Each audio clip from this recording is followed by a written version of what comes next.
Promo material પણ જોઈએ છે.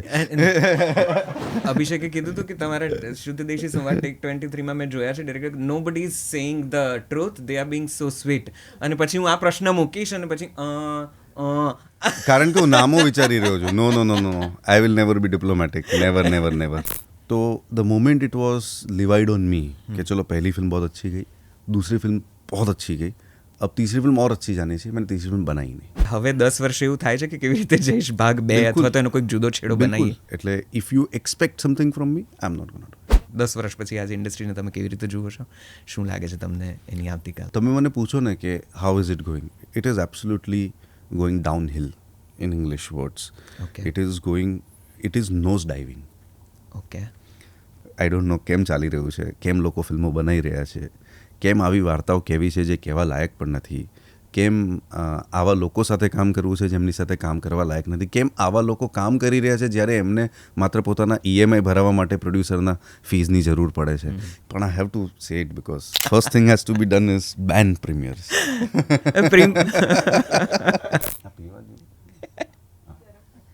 હવે તો એડ્સમાં પ્રોપ આમ જ રાખીએ. મારો અવાજ આમ તો સારો છે, જો જલસોમાં મને કોઈક ઓપોર્ચ્યુનિટી મળે તો ચોક્કસ આપજો. પરફેક્ટ ટાઈમિંગ છે આપણે. नहीं ये होना चाहिए, otherwise I am going to file a suit. નમસ્કાર. ગુજરાતી ફિલ્મોના ચાહક હશો તો તમને લગભગ 2014ની છેલ્લી ગુજરાતી ફિલ્મ યાદ હશે, અને કદાચ 2012માં આવેલી એક એવી ગુજરાતી ફિલ્મ ચોક્કસથી યાદ હશે જેણે ગુજરાતી ફિલ્મોની અત્યારની દિશા અને દશાને જરાક જુદો રસ્તો બતાવ્યો. એ ફિલ્મ હતી કેવી રીતે જઈશ, અને તેના મેકર અભિષેક જૈન સાથે આજે આ પોડકાસ્ટમાં આપણે સંવાદ કરવાના છીએ. કઈ રીતે કેવી રીતે જઈશ બની, એ ફિલ્મે ગુજરાતી ભાષાની ફિલ્મોને કયો નવો રૂખ આપ્યો, કઈ રીતે તેની દિશા બદલી, કઈ રીતે દશા બદલાઈ, અભિષેકનું પોતાનું તે વિશે શું માનવું છે, અને એ પછી હિન્દી ફિલ્મોમાં તેમણે કેવી રીતે પ્રયાણ કર્યું, ગુજરાતી ફિલ્મોને અત્યારે શેની સૌથી વધારે જરૂર છે, આવા દરેક પ્રશ્નોના ખૂબ સુંદર જવાબો સાથે અભિષેકે અમારા આ પોડકાસ્ટમાં વાત કરી છે. આ જવાબો ગુજરાતી ફિલ્મ મેકર્સ દરેકે સાંભળવા જેવા છે, ગુજરાતી ભાષાની ફિલ્મોના ચાહક તરીકે દરેકે સાંભળવા જેવા છે. ચાલો ગોઠડી માંડીએ, સંવાદ સાધીએ જલસો પોડકાસ્ટમાં ફિલ્મ મેકર અભિષેક જૈન સાથે. સો વેલકમ ટુ જલસો અભિષેક. સૌથી પહેલાં ખૂબ એક્સાઇટેડ હું છું 2-3 વાતોને લઈને. Thank you so much. અને હું બહુ નર્વસ છું. અરે એક જ વાતને લઈને. તો પહેલાં એક વાત કહી છે, હું જાણી લઉં. નહીં તમે એટલે હું જ્યારથી રેડિયોમાં હતો ત્યારથી તમે એક શું કહેવાય એક એપિટોમ ઓફ લેંગ્વેજ એન્ડ એનું ડાયલેક્ટ અને એનું શું કહેવાય થ્રો એન્ડ પરફોર્મન્સ છે, એટલે મારા માટે ઇટ્સ લાઈક ડિફિકલ્ટ એના એક નૌસિખે એક્ટર ઓર સામને બચ્ચન હો. અરે આવું બધું સાંભળવું એટલું બધું સારું લાગે છે. No, but it is true. Every time you meet, I tell you that. No, you are a bachchan of your own territory. And Gujarati ફિલ્મનો એક આખો ગાળો જે તમે જુદી રીતે જરાક બદલ્યો છે, and you will be always રિમેમ્બર્ડ in the history of Gujarati film industry. Seems like આજે મારો બેસનો છે. નો, અને મને લાગે છે કે અભિષેક જૈન સાથે તમે વાત કરો ત્યારે કદાચ તમારે અહીંથી જ શરૂઆત કરવી પડે, એટલી બધી સશક્ત એ તમારી સફર રહી છે, બહુ બળકટ તમારી અભિવ્યક્તિ રહી છે. એટલે મારા મનમાં ઘણા બધા પ્રશ્નો છે, હું કદાચ આનાથી શરૂઆત કરવા માંગીશ. કેમ ગુજરાતી ફિલ્મ સાથે જ તમે શરૂઆત કરી? તમે ભણ્યા હતા તો film making, if I am not mistaken, Whistling વુડ્સમાં, અને સાવરિયા અને એ બધી ફિલ્મો સાથે તમે સંજય લીલા બંસાલીને પણ આસિસ્ટ કર્યું હતું, જો હું ભૂલ ના કરતો હોઉં તો તમારી પાસે કદાચ બોલિવૂડનો એક આખો રસ્તો બહુ સરળ હતો, આસાન હતો, મુંબઈમાં રહીને ત્યાંથી એક્સપ્લોર કરવો, અને કોઈક ફિલ્મમાં 2nd, 3rd, 4th or first and then the director થવું, આસિસ્ટન્ટ ડિરેક્ટર પછી. કેમ ગુજરાતમાં પાછા આવ્યા? કેમ ગુજરાતી ફિલ્મ બનાવી? આ મારો પહેલો સવાલ. આમ તો તમને ખબર જ છે નૈશદભાઈ, but for the sake of the podcast, actually એમાં બે કારણો છે. એક, હું ફિલ્મ સ્કૂલ ક્યારેય પ્લાન કરીને નહોતો ગયો. ઇવેન્ચ્યુઅલી મારે MBA કરવાનું હતું, પણ MBA અને BBAની વચ્ચે કેટ નામની ઘટના હોય જે મને ખબર હતી કે ये सेतु पार नहीं कर पाएंगे, તો કોઈ ઓર રાસ્તા લે લેતે.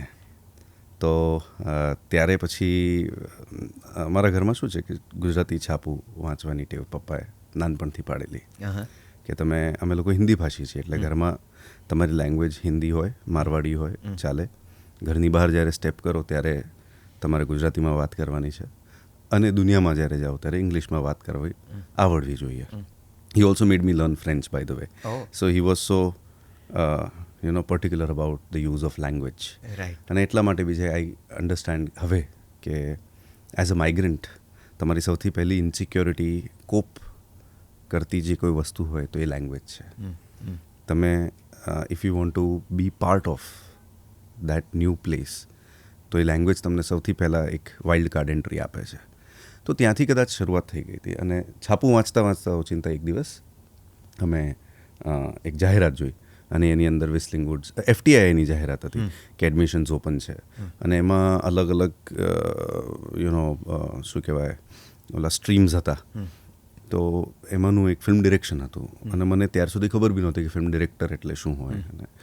And that's how I applied to Whistling Woods after FTI application. Whistling વુડ્સમાં પણ જ્યારે અમે લોકો વિસ્લિંગ વુડ્સમાં ભણતા હતા ને, ત્યારે અમને કહેવામાં આવતું હતું કે તમે વાર્તાઓ એ જ તમારે કહેવી જોઈએ જે જીવન તમે જીવ્યા છો, કે જે પ્રકારનું તમારું નાનપણ રહ્યું છે, કે તમારું ઉછેર રહ્યું છે. કારણ કે એવી જ વાર્તાને તમે વધારે સારી રીતે જસ્ટિફાય કરી શકશો. That is also the easier way of being convinced about telling something. So that was one reason. Secondly, વાણિયો છું તો શું થાય કે તમને ભણવા તો મોકલે, પછી તમને કહે કે જરાક બેટા 2-4 વર્ષ છે ને બીજી દુકાને ક્યાંક બીજી પેઢીએ બેસી આવો, અને પછી આપણે આવવાનું તો અહીંયા જ છે, અને કરવાનું એ છે જે તમને ફાવતું હોય, ગમતું હોય, નવું કંઈક કરો. એ દ્રષ્ટિકોણથી જ્યારે તમે જુઓ તો એવું લાગે કે હું ગયો ફિલ્મ સ્કૂલ ભણ્યો, એના પછી સંજય લીલા ભંસાલી ત્યાં એઝ એન એસોસિએટ ડિરેક્ટર હતો. સાવરિયા એક એકચ્યુઅલી દેટ્સ ધી ઓનલી ભૂલ, એ વિકીપીડિયાએ લખી નાખ્યું છે ને મારાથી એ ખબર નહીં કઈ રીતે ચેન્જ નથી થતું, એડિટ નથી થતું. ઓકે. પણ ઇટ વોઝ ચેનાબ ગાંધી, જે ફિલ્મ ક્યારે બની નહીં. અચ્છા. એમાં અમિતાભ બચ્ચન અને વિદ્યા બાલન બધા હતા, અને બીજી હતી ગુઝારિશ. હા, ગુઝારિશ. એમાં અમે લોકો હતા જોડાયેલા. I was associate director with Sanjay લીલા ભંસાલી પ્રોડક્શન્સ. અને ત્યારે ફિલ્મ સ્કૂલથી બહાર નીકળ્યા બાદ આટલા બધા ગુજરાતીઓ જોવા મળ્યા. એટલે પ્રકાશ કાપડિયા, ધ રાઇટર, કે પછી ડિસ્ટ્રીબ્યુટર હોય, એક્ઝિબિટર હોય. બહુ પહેલાં સિનેમેક્સ કરીને એક ચેન હતી, અરે સિનેમેક્સ નહીં, બીજી એક ચેન હતી, એ ગુજરાતી કણકિયા ઓન કરતા હતા. એટલે મને લાગ્યું કે આ ઇન્ડસ્ટ્રીમાં એવું નથી કે હું માત્ર ગુજરાતી છું, એવું મારા વિશ્વાસ પણ ના કરવો પડે. પણ જે પહેલી ફિલ્મ પણ ઇન્ડિયાની બનેલી, એના પ્રોડ્યુસર એક ગુજરાતી પ્રાંતના હતા. So I said if there are so many Gujaratis, why aren't Gujarati films been made so much, અને કેમ ગુજરાતીમાં વાર્તાઓ નથી કહેવાઈ રહી. અમારી ફિલ્મ સ્કૂલની લાઇબ્રેરીમાં તમે જાઓ તો દુનિયાભરની ફિલ્મો છે, ઇન્ડિયાની પણ કેટલી બધી રિજનલ ફિલ્મો છે, પણ ગુજરાતી નામ શેષ 3-4 ટાઇટલ જ છે. DVDs એ વખતે હતી. તો ત્યારે એક ઇન્ટ્રીગ થયું કે ये वो मार्केट है जहाँ पर कुछ किया जा सकता है from that market point of view. તો મારવાડી જીન્સે એવું ના કીધું કે આ તો આ ખોટનો ધંધો છે, ગુજરાતી ફિલ્મો ચાલતી નથી? ગુજરાતી ફિલ્મો ત્યારે તો કદાચ, અને તમે જે કદાચ સુકાન હાથમાં લીધું હતું એ તો પેલા એક ઇન્વર્ટેડ કોમામાં અર્બન ગુજરાતી ફિલ્મ પ્રકારનું હતું, જેનું તો કોઈ માર્કેટ જેવું પણ ત્યારે શોધે જડતું નહોતું. એક આખું એક જુદા પ્રકારના ફિલ્મો બનતી હતી ને જુદા વર્ગને કદાચ ગમતી હતી પણ ખરી, ને ખૂબ ચાલતી હતી એ વખતે.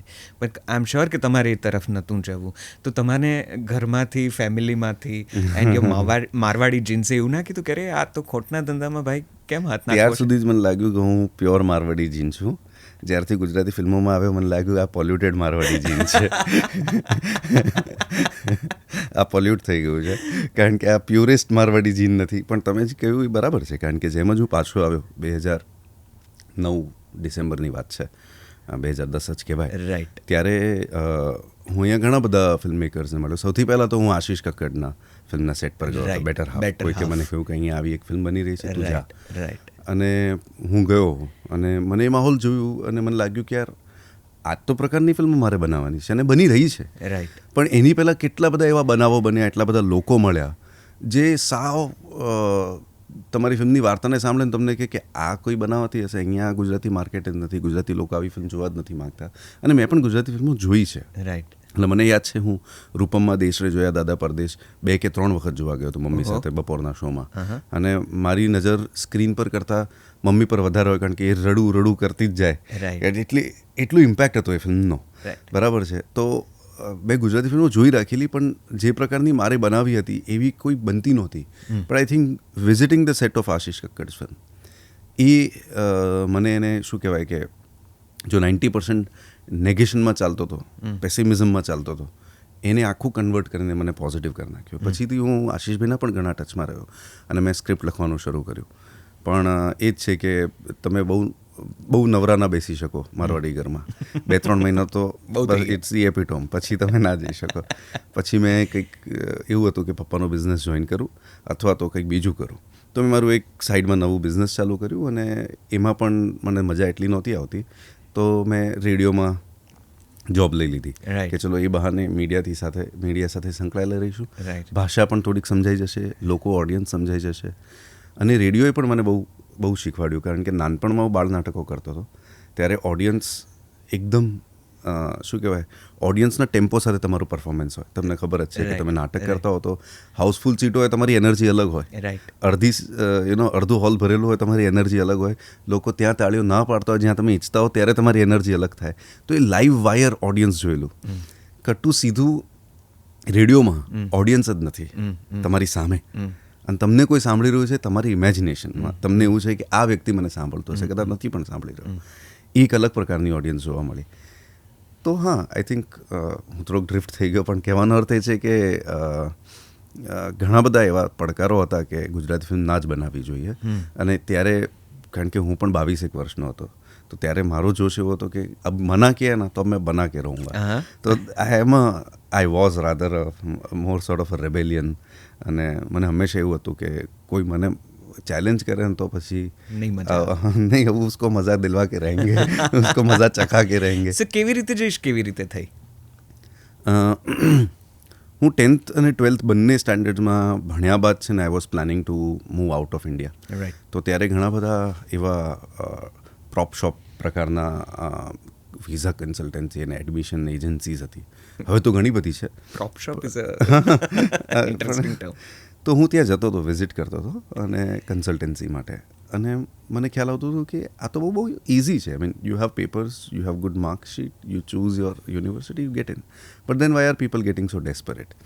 ત્યારે ખબર પડી કે ઘણા બધા લોકોની માથે કેવું ટીકો લાગેલો છે કે જો પટેલો ને તો બોસ વિઝા નહીં મળે, with all due respect to the community. પણ એવું લોકોને છે જ, અને અમેરિકામાં ખાસ કરીને એવું હતું. અને એ જમાનામાં તો અમેરિકા જ વોઝ ધ ડેસ્ટિનેશન. ઓસ્ટ્રેલિયા ને ન્યૂઝીલેન્ડ ને યુકે તો બધી હવે પછીથી આવી. Yes, America was the destination. અને એ લોકોની એક ઇન્સિક્યોરિટી અને જે પ્રકારનું ડેસ્પરેશન હતું, તો મને લાગ્યું આ ઇન્ટરેસ્ટિંગ વાત છે. પણ એવું કંઈ એ વખતે પ્લાન્ટ નહોતો થયો. પણ જ્યારે ફિલ્મ સ્કૂલમાં હતા ત્યારે સતત આ ઇમેજીસ આવતા રહેતા હતા કે જે યુથને હું મળ્યો છું, કે જે પ્રકારના પેરેન્ટ્સને મેં જોયા છે. પછી જ્યારે વાત આવી ગુજરાતી ફિલ્મો બનાવવાની, it very naturally came to me, let's talk about migration, because migration is an interesting subject. અમે પોતે માઇગ્રેશનમાં આવીએ કે we are migrated from Rajasthan. I have always felt very empathetical towards people who are whose parents are in a government job. જ્યાં તમે દર 4 વર્ષે શહેર બદલવાનું થાય કે પછી રાજ્ય બદલવાનું થાય, ત્યારે એ બાળક જ્યારે 30નો થાય ત્યારે એને શું ફીલ થાય કે હું ક્યાંનો છું? એ પ્રકારની જે એક્ઝિસ્ટેન્શિયલ અને આઈડેન્ટિટી ક્રાઇસિસ છે, એ મને બહુ જ ઇન્ટરેસ્ટ કરે છે. તો મેં કીધું કે મારે માઇગ્રેશન પર કંઈ વાત કરવી છે, અને પ્લોટ મારે એ રાખવો છે જે મેં જોયું છે. જે હતું these kids who want to desperately go to USA because of the force of their parents. હવે તો લોકો સ્વૈચ્છિક ઘણા બધા જાય છે, પણ એ વખતે તો એવું હતું કે તારે અમેરિકા જ જવાનું છે. નાનપણથી એને કહી જ રાખ્યું, એને ટ્રેન કરી રાખ્યું, એને બ્રેઇન વોશ કરી રાખ્યું. એ વાર્તા મારે કહેવી હતી, તો મેં લખવાનું શરૂ કર્યું. અને બહુ ઇન્ટરેસ્ટિંગલી તમે મને લાગે છે ગુજરાતી પરિવારોની જિંદગીને ઓબ્ઝર્વ કરી, અને આઈ થિંક એ પહેલી કદાચ એવી ફિલ્મ હશે જ્યારે એ સમયનો દસ્તાવેજની જેમ કેટલાક દ્રશ્યો ઊભા થયા. એ ચાહે ભાઈબંધોનું ધાબા પર ભેગા થઈને બેસવું અને પાર્ટી કરવી હોય, અને ખૂબ સરસ આમ બહુ રસપ્રદ મા બાપ હોય તો એવું કે બેટા શું જોઈએ છે, અને આરતીબેનનો પેલો સીન એ બે યારમાં હતું એ પણ, એટલે એ બંને ફિલ્મો તરફ હું આવું કે એ જે તમે નાના નાના દ્રશ્યો ગુજરાતી ફિલ્મોના ભેગા કર્યા, જેને અર્બન ગુજરાતી ફિલ્મ તરીકે ઘણું બધું ટર્મ થયું, અને છતાં તમે એ સમસ્યાની કે એ પ્રશ્નની વાત કરી જે ગુજરાતી પરિવારોની કદાચ મૂળભૂત જરૂરિયાત જેવી છે અને મૂળભૂત સમસ્યા જેવું પણ છે. આજે કેવી રીતે જયેશના 2010ના કદાચ એ પ્રદર્શન પછી આપણે ડંકી સુધીની વાર્તા સુધી પહોંચી ગયા છીએ, અને આપણે દરેક પ્રકારના સમાચારોથી વાકેફ છીએ કે કેવી રીતે જવું.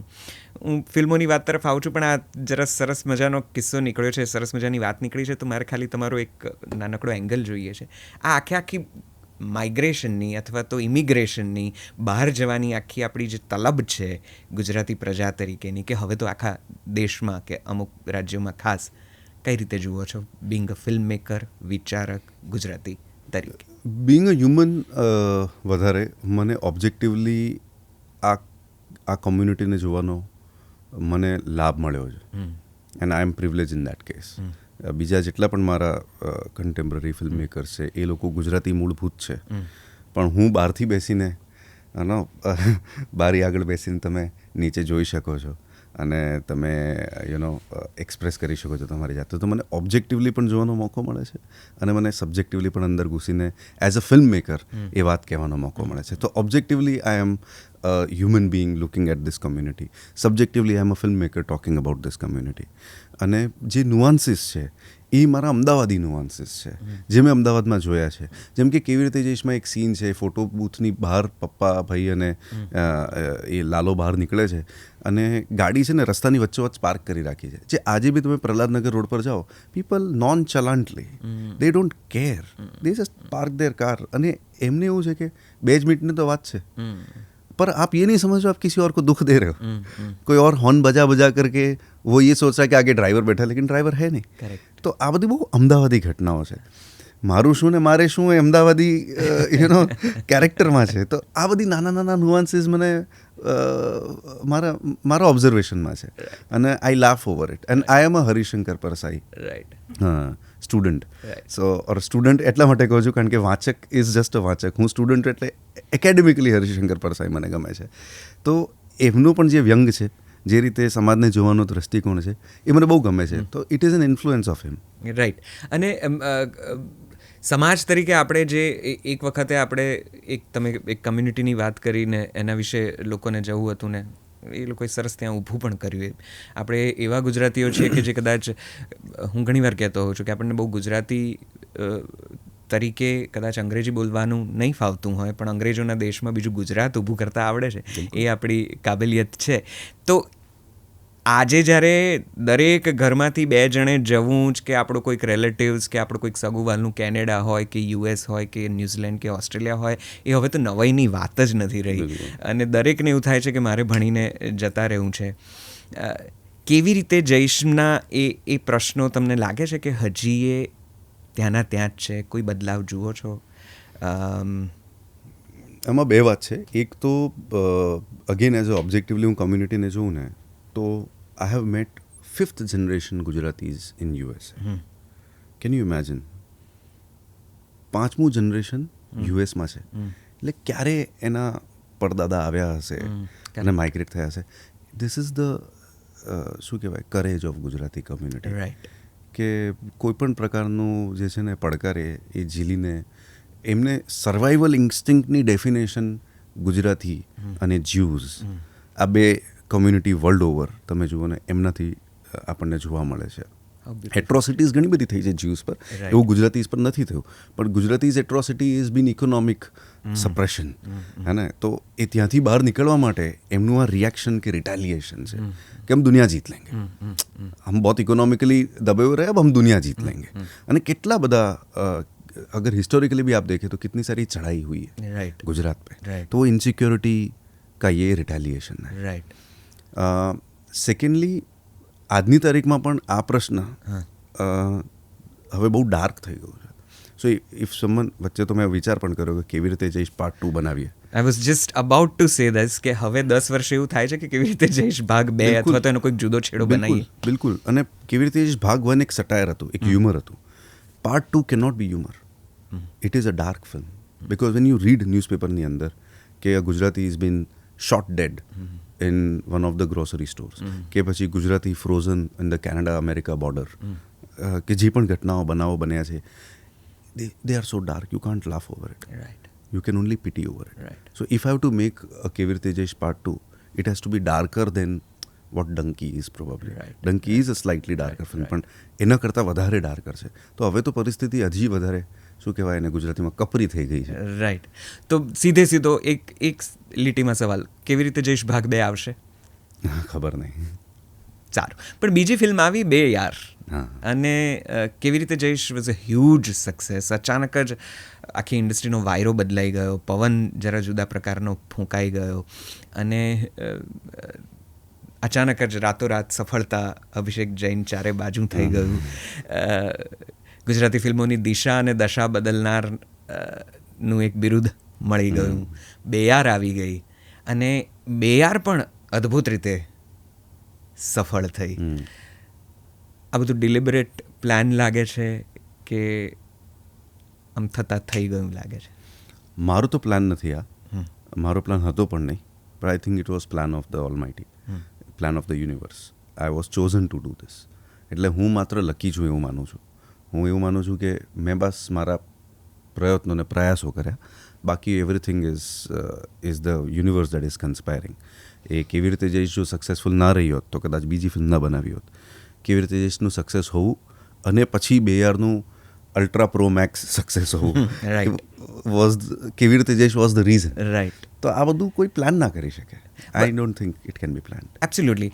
પણ આ આખી જે દિશા દશા બદલવાનું આખું જે ખભા ઉપર એ બિરુદ આવી ગયું, ભાર આવી ગયો કદાચ, અને પેલા ગુજરાતના પરિવારોમાંથી નાના નાના દ્રશ્યો, જેમ મેં કીધું ધાબા પર પાર્ટી કરવી, કે આરતીબેનનું કે દર્શનભાઈનું કેરેક્ટર હોય, કે પેલું કેનાલ પર જઈને સેલ્ફી લેવાનું, બહુ ટ્રિમેન્ડસ, બહુ પોપ્યુલર.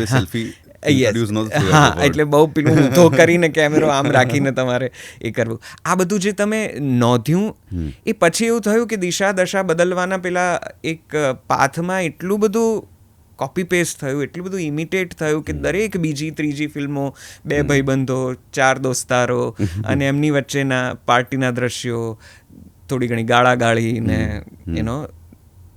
એટલે કેવી રીતે જઈશે, જ્યાં એક સરસ મજાનો ચીલો ચાતર્યો, 2 યારે એને સપોર્ટ કર્યો, ત્યાં એના કેટલીક આડઅસર જેવી ફિલ્મો પણ આવી. એટલે આખી જે દિશા દશા બદલવાની આપણી વાત હતી, એ ક્યાંક સાઈડમાં રહીને બધું એક સરખું પ્રોડક્શન થતું ગયું. જે ઇન્ડસ્ટ્રીને તમારી ફિલ્મે કદાચ થોડીક ઉપર અચાનક લઈ આવી, એ ક્યાંક સ્થિર થઈ ગઈ. તમે આ આખી વાતને કઈ રીતે જુઓ છો? આજે એ વાતને 10 વર્ષ થઈ ગયા. ગુજરાતી ફિલ્મોએ ઘણી મજલ કાપી છે, ઘણા નવા સબ્જેક્ટ્સ આવ્યા છે. તમને શું લાગે છે, ગુજરાતી ફિલ્મ ઇન્ડસ્ટ્રી આ 10 વર્ષમાં ક્યાં પહોંચી છે, ક્યાં જઈ રહી છે? શું એનું આવતીકાલ કેવી લાગે છે? પહેલાં તો તમે જે કહ્યું ને કે આ દિશા બદલનારનો બિરુદ ને આ છે તે છે, એ બધું તો ક્યારે વિચાર્યું પણ નહોતું. અને જ્યારે મારો નેચર હવે એવો છે, as you grow older or elder rather or mature, you start to realise that આ બધું કેમ થયું, અને તમારે એમાં કઈ રીતે રિએક્ટ કરવું. તો મને ક્યારેય બી છે ને આ પ્રકારના પ્રેશર્સ નથી ગમ્યા. તો the moment it was levied on me कि चलो पहली फिल्म बहुत अच्छी गई, दूसरी फिल्म बहुत अच्छी गई, अब तीसरी फिल्म और अच्छी जानी चाहिए, मैंने तीसरी फिल्म बनाई नहीं. મને આ બધું અનનેસેસરી બેગેજ લાગે છે. એટલે if you expect something from me, I am not gonna do it. I am going to have my own journey. તમે મને ક્યાંય બી ટેમ નથી કરી શકતા. તમે અપેક્ષાઓ રાખી શકો છો, હું I do not take that away. I M only grateful કે એ લોકોને મારા માટે રેસ્પેક્ટ કે અપેક્ષાઓ છે, પણ હું એમની અપેક્ષા માત્ર માટે કામ ના કરી શકું, એટલે હું મારી રીતે જ પછી કરું છું. બીજી વાત કે તમે જે કહ્યું કે 2012માં કેવી રીતે જઈ હતી, we are in 2024, 12 years now. My God, 12 years. એક આખે આખું દસકો. યા તો ઘણી બધી વસ્તુઓ બદલાઈ છે, પણ મને જે ગુજરાતી ફિલ્મોનું મારું ઓબ્ઝર્વેશન એ છે કે એકચ્યુઅલી ઘણા બધા ઇશ્યુઝ છે, ઘણા બધા એવા ઓબ્ઝર્વેશન્સ છે જે શાંતિથી બેસીને ચર્ચા કરીને એના સોલ્યુશન્સ લાવી શકાય છે. કારણ કે હોલિસ્ટિકલી જોવા જઈએ તો it's a 60 million population audience only. Okay, જ્યાં આપણે વાત 1 billion કરતા હોઈએ ત્યાં we are like small dust particle. ત્યાં we cannot be operating like how જે 1 billion પોપ્યુલેશનવાળી ઇન્ડસ્ટ્રી ઓપરેટ કરતી હોય છે. બીજી વાત એ છે કે ક્લોનિંગ એ આપણા ત્યાં હંમેશાથી માત્ર ફિલ્મ ઇન્ડસ્ટ્રી નહીં, આજે ઇન્દુબેન ખાખરાવાલા ચાલી જાય તો પછી એમના જેવી જ એમની બાજુમાં બીજી એક દુકાન ઊભી થઈ જાય કે એમના મેથીના ખાખરા ચાલે છે, આપણે મેથીના ખાખરા બનેલો. એ ફોર્મ્યુલા ટેપિંગ જે હરકત છે એ ઘણા કરતા હોય છે. અને તમે જોયું જ છે, કોઈક એકની દુકાન ચાલતી હોય તો બાજુમાં 10 ઝેરોક્સની દુકાન એવી ને એવી ચાલુ થઈ જશે.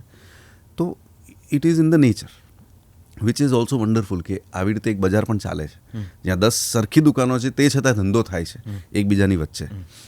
આ જ નથી થતું કે તમે ક્લોન તો કરી લીધું, પણ as an industry, as a બજાર, તમે એ દુકાન કે એ બજારમાંથી ચાલીને બહાર નીકળો, બધાનો ધંધો થઈ રહ્યો છે. કારણ કે બધા એઝ અ ફ્રેટર્નિટી કામ કરી રહ્યા છે. And by fraternity I mean, fraternity is a French word જેનો મતલબ છે all coming together for a bigger cause. Correct. We do not have a cause attach to us as an industry participant. તો કેવી રીતે જઈશમાં તો પેલા જે બે ભાઈબંધોની સરસ વાર્તા કે બે યારની વાર્તા, it head a purpose, it head a story to tell, કંઈક હતું જે કહેવા લાયક હતું, નક્કર હતું. પછીની જે પેલી દોસ્તારોવાળી ખૂબ બધી ફિલ્મો આવી ત્યારે આમ અંદર ખાને શું લાગણી થતી હતી? કોઈ ખાસ ફિલિંગ આવતી હતી કે યાર આ નથી, આવું ને આવું ન કરો, ફિલ્મ મેકર તરીકે આપણે કદાચ વધારે નવી વાર્તાઓ આપવાની છે, મેકર તરીકે કંઈ આમ જીવને કોઈ વલોપાત, કંઈ બળતરા, કંઈક નહીં? એઝ અ ઓડિયન્સ તો ઘણી બધી ફિલ્મો જે મને ગમી જ નથી, અને હું literally I can get irritated, I can abuse those films. પણ એઝ ફિલ્મ મેકર એક વસ્તુ એ છે કે તમારે એ સમજવું જોઈએ કે it's a democratic medium. Right. जितना बनेगा उतना चलेगा. રાઈટ. તો બનાना જરૂરી है. એન્ડ કોઈ પણ વ્યક્તિ એક ખરાબ ફિલ્મ બનાવવા માટે બહાર નીકળતો જ નથી. રાઈટ. રાઈટ. એ એમની પ્રામાણિકતાને ગેજ કરવી પડે, અને બીજું શું કહેવાય કે એમના સ્કિલને ગેજ કરવું પડે. Right. Intention and skill is what I really go head with. એ બંનેમાં ક્યાંક ઓછું વધુ હોય છે, એટલે ફિલ્મોમાં એ દેખાઈ આવે છે. સોરી, મેં વચ્ચે આખા સવાલથી ઇન્ટરપ્ટ કરી દીધું, પણ આપણો મુખ્ય સવાલ એ હતો કે 10 વર્ષ પછી આજે ઇન્ડસ્ટ્રીને તમે કેવી રીતે જુઓ છો? શું લાગે છે તમને એની આવતીકાલ? હું બહુ એકચ્યુઅલી મેં આપના જ ઇન્ડસ્ટ્રીના ઓલા પોડકાસ્ટ જોયા છે, શુદ્ધ દેશી સંવાદ, અને મને આમાં ટુ બી વેરી ઓનેસ્ટ બધું બહુ ગળ્યું લાગ્યું છે. મને બહુ જ ડિપ્લોમેટિક લાગ્યું છે. Not from your point of view, but when the answers came from the horses mouth, મને બહુ ડિપ્લોમેટિક અને બહુ એ લાગ્યું છે કે આપણે પોતાની જાતને ક્રિટિક કેમ નથી કરી શકતા. ક્રિટિક કરવું એ ક્રિટિસિઝમ નથી. રાઈટ. પણ એકચ્યુઅલી આવા માધ્યમોથી જ આપણે આપણા મનની વાત કે આપણા મનનું ક્રિટિક કહી શકીએ છીએ. અધરવાઇઝ નોર્મલ કોર્સ ઓફ ડેમાં તમે નથી કરી શકતા. તો તમે મને પૂછો ને કે how is it going, it is absolutely going down hill in English words. Okay. It is nose diving. Okay. અને it is not in the right state. પણ એ બધું Quite a strong statements and phrases. હા, Quite a strong statements. હા, પણ and એ જે phrases. છે એ છે જ. અને હું નથી કહેતો કે કોઈ એક વ્યક્તિ એને ઊભું પાછું કરી શકે છે, પણ જ્યાં સુધી બધા ભેગા મળીને એઝ અ કોઝ આને નથી જોતા ત્યાં સુધી એ લોકો એને ઊભું નહીં કરી શકે. અને we will lose because this is the time in the history of mankind જ્યારે તમને તમારા કલ્ચરને કે તમારા લેંગ્વેજને આર્કાઇવ કરવાનો એક એવો માધ્યમ મળ્યો છે. And there is no stronger medium than audio visual medium. હું અહીંયા જલસોના સ્ટુડિયોમાં છું તે છતાંય કહું છું because I am a strong believer of audio visual medium. આપણે પોડકાસ્ટ કરી રહ્યા છીએ પણ એ પણ વિડીયો છે. Right you know what I mean. તો એ આર્કાઇવ કરવાનો તમને ઓપોર્ચ્યુનિટી મળી રહી છે. Please do not lose it. At least એ આટલા નાનકડા કોઝ સાથે પણ જો આપણે બહાર જઈએ અને ફિલ્મ બનાવીએ અને ફિલ્મની અંદર ઇન્ટેન્ટ અને કોન્ટેન્ટ આ બે જ વસ્તુને માપવાની છે, એ બંને કરેક્ટ હોવા જોઈએ. સો ઘણા બધા અંશે ઘણું બધું આઈ ડોન્ટ નો કેમ ચાલી રહ્યું છે, કેમ લોકો ફિલ્મો બનાવી રહ્યા છે, કેમ આવી વાર્તાઓ કહેવી છે જે કહેવા લાયક પણ નથી, કેમ આવા લોકો સાથે કામ કરવું છે જેમની સાથે કામ કરવા લાયક નથી, કેમ આવા લોકો કામ કરી રહ્યા છે જ્યારે એમને માત્ર પોતાના EMI ભરાવવા માટે પ્રોડ્યુસરના ફીઝની જરૂર પડે છે, કેમ કોઈ પ્રોડ્યુસર સાથે છેલ્લી ઘડી ઊભો નથી રહેતું, કેમ as a unit as a collaboration કામ નથી કરતા, કેમ as a basis it's a collaborative medium. એ કોઈ પણ ફિલ્મ સ્કૂલની અંદર કે કોઈ પણ ફિલ્મના બુકને તમે ઓપન કરીને જોશો તો એમાં લાગે it's a collaborative medium. Then where are these actors or where are these technicians when the producer is fighting the lone battle after the release of the film. Right. એટલે આવી ઘણી બધી બાબતો છે. અને હું કોઈ એક વ્યક્તિને, કોઈ એક પર્ટિક્યુલર સ્ટ્રીમને કે કોઈક પર્ટિક્યુલર કાસ્ટ કે ક્રૂને બ્લેમ નથી કરતો. As a unit, as I said, as a fraternity આપણે મળતા જ નથી. અમારા પોતાના શુદ્ધ દેશી સંવાદો નથી થતા. અમે લોકો વાતચીત પણ નથી કરતા, અમે એકબીજાને ક્રિટિક પણ નથી કરતા. અને you have been part of so many premieres, I have seen you. કેટલા આપણામાંથી એવા લોકો છે જે બહાર નીકળીને એને આમ ખભા પર હાથ મૂકીને સાઈડમાં લઈ જઈએ અને એને કહીએ કે કેમ કર્યું આવું, કે આ ખોટું હતું, આવું કંઈક કરી શકત. અને ચલો ફિલ્મ પછીની વાત तो હવે क्या है, वो गोली छूट गई, अब कुछ नहीं कर सकते हो, लेकिन क्यों हम स्क्रिप्ट के साथ में नहीं बैठ सकते, एक दूसरे के साथ बात क्यों नहीं कर सकते, हम क्रिटिक क्यों नहीं कर सकते. ઇન્સિક્યોરિટી શું છે? અને આ બધાનું બેસિસ છે ને મને ઘણી વખતે એવું લાગે છે કે फॉर्मल एजुकेशन की कमी है. घना लोग मैंने वो कहता है कि यार फिल्म बनाने के लिए फिल्म स्कूल जाने की ज़रूरत नहीं है, ऐसे तो धंधा करने के लिए भी MBA करने की ज़रूरत नहीं है, राइट. कोई भी चीज़ करने के लिए कहीं पे भी जाने की ज़रूरत नहीं है. करते बैठो, करते रहो, हो जाएगा. સ્વિમિંગ શીખવા માટે પાણીમાં પડી જવાનું, આપોઆપ શીખી જશો. પણ એ જે ટ્રબલ છે કે તમે પાણીમાં મરતા બચતા શીખી જશો, એના કરતાં તમારી પાસે સુવિધા છે ને, તમારી પાસે એક ટ્રેનર છે, તમને શીખવાડે છે, તો અનનેસરી કષ્ટ કેમ લેવાનો છે? એના કરતાં તમે શીખી લો. તો એ પ્રકારનું જે ફોર્મલ એજ્યુકેશન છે એ સુદ્ધા નથી, જે ઇન્ટેન્શન હોવો જોઈએ એ નથી. એટલે આઈ can go on and rent about it. Absolutely. તમે વચ્ચે વાત કરી કે આપણે ભેગા થવાની જરૂર છે. મને થોડું ટેન્જિબલ ફોર્મમાં કહો કે ભેગા થવાનું એટલે એક્ઝેક્ટલી આપણે શું કરવાની જરૂર છે, આપણે ભેગા થઈને શું કરવું જોઈએ. ક્યાંક એવું નહીં થઈ જાય કે બે ચાર જે સક્સેસફુલ ફિલ્મ મેકર્સ છે અથવા તમે છો ધારો કે જેમણે આખો રૂખ બદલ્યો છે, જરા જુદી રીતે જુઓ છો, તમે ફિલ્મ મેકિંગ શીખેલું પણ છે, એવી શક્યતાઓ ખરી કે તમારો પોઈન્ટ ઓફ વ્યૂ અથવા તો તમારું પરસેપ્શન છે એ ક્યાંક હાવી થઈ જાય, અથવા તમે જે રીતે જુઓ છો એ જ રીતે લોકો ફિલ્મો જુએ, અથવા તો એ જ પ્રકારની કહાણીઓ અથવા તો કહાણીઓ કહેવાની રીત એ જ રીતે લોકોને એવું લાગે કે અભિષેક જૈન ઇમ્પોઝ થઈ રહ્યા છે કે કોઈ બીજા ફિલ્મ મેકર. તો ભેગા થઈને એક્ઝેક્ટલી શું કરવાની જરૂર છે? આ ભેગા થવાના ટર્મને જરા ઇફ યુ કેન ટેન્જિબલ ફોર્મમાં ભેગા થવાનું છે. ભેગા થઈને એક કે પહેલી બે મિટિંગમાં તો તમને એવું ટાઈમપાસ જ લાગશે કે તમે રેન્ટ જ કરી રહ્યા છો, કે ચા પાણીની વાત કરી, કે આની બિચિંગ કરી, અને આને if I can use that word, of course, કે આની શું કહેવાય, આની વાત કરી, એ કરી, તે કરી, બધું થશે. ત્રીજા સુધીમાં the ice will break and then will start talking about each others films. જ્યાં વાત આવે છે ઇમ્પોઝિશનની, ફિલ્મ મેકિંગ છે બહુ ઇન્ટરેસ્ટિંગ પ્રોફેશન છે, જ્યાં તમે આવો છો એઝ એન ઇન્ડિવિજ્યુઅલ, તમારી ચર્ચાઓ થાય છે એઝ અ ગ્રુપ, અને તમે એમાંથી જે લઈ જાઓ છો ઇઝ એઝ એન ઇન્ડિવિજ્યુઅલ. તો it's always a battle between being subjective, being objective, being subjective, being objective. તો જ્યારે કોઈ વાર્તાઓ, ચલો હું એવું કહું છું કે પાસ્ટમાં પણ, this is not a new scheme જે હું આપી રહ્યો છું, પાસ્ટમાં પણ ઘણા બધા લોકો કેટલીય ભેગા થતા હતા, ઘણા બધા લોકો ફોર્મલ ફિલ્મ ક્લબ્સમાં ભેગા થાય છે. અને ધ ટાઈમ્સ હેવ બીન વેર સત્યજીત રે use to meet people. Imagine the times when Kurosawa meeting Satyajit Ray and them talking about some filmmaker. Coppola meeting Scorsese and talking about some filmmaker. Anurag Basu meeting Anurag Kashyap and talking about some filmmaker. Abhijat Joshi sits with Rajkumar Hirani and Vidhu Vinod Chopra. They are all filmmakers. Of course. And they are talking to each other. Kiran Rao sits in that meeting. Correct. They are talking to each other. તો એ લોકો શું એકબીજા પર હાવી થતા હશે? Right. એકબીજાને actually એક film મેકરને બીજો ફિલ્મ મેકર જ પરફેક્ટલી ક્રિટિક કરી શકે છે. બાકી બધા માત્ર ક્રિટિસિઝમ કરી શકે છે, ઘરવાળા સુદ્ધા. રાઈટ. કે અરે એ ગલત કરી દિયા, એ કરી દિયા. Right. ક્રિટિક કોણ કરી શકે છે? બિકોઝ યુ હેવ ટુ બી આર્ટિક્યુલેટ. આટલું ઇન્ટેન્જિબલ ફોર્મ છે ફિલ્મ મેકિંગ કે તમારે આર્ટિક્યુલેટ થઈને કહેવું પડશે कि ये प्लॉट पॉइंट में ये कैरेक्टर जो ये चाल चलता है वो गलत है. Right. ये आपको कोई ऑडियंस नहीं कहने वाले. રાઈટ. तो वो जो articulated distilled pure form of critic એ તો તમને ફેલો ફિલ્મ મેકર જ આપી શકે છે. સો એક ઓનેસ્ટ બ્રુટલ કોન્વર્સેશનની વિધિન ધ ફિલ્મ મેકર્સ જરૂર છે. And this is not limited to script. This is for everything. Right. From the thought to the To premiere. the distribution, premiere also for that matter. First thing has to be done is ban premieres. Promo material મળી ગયો.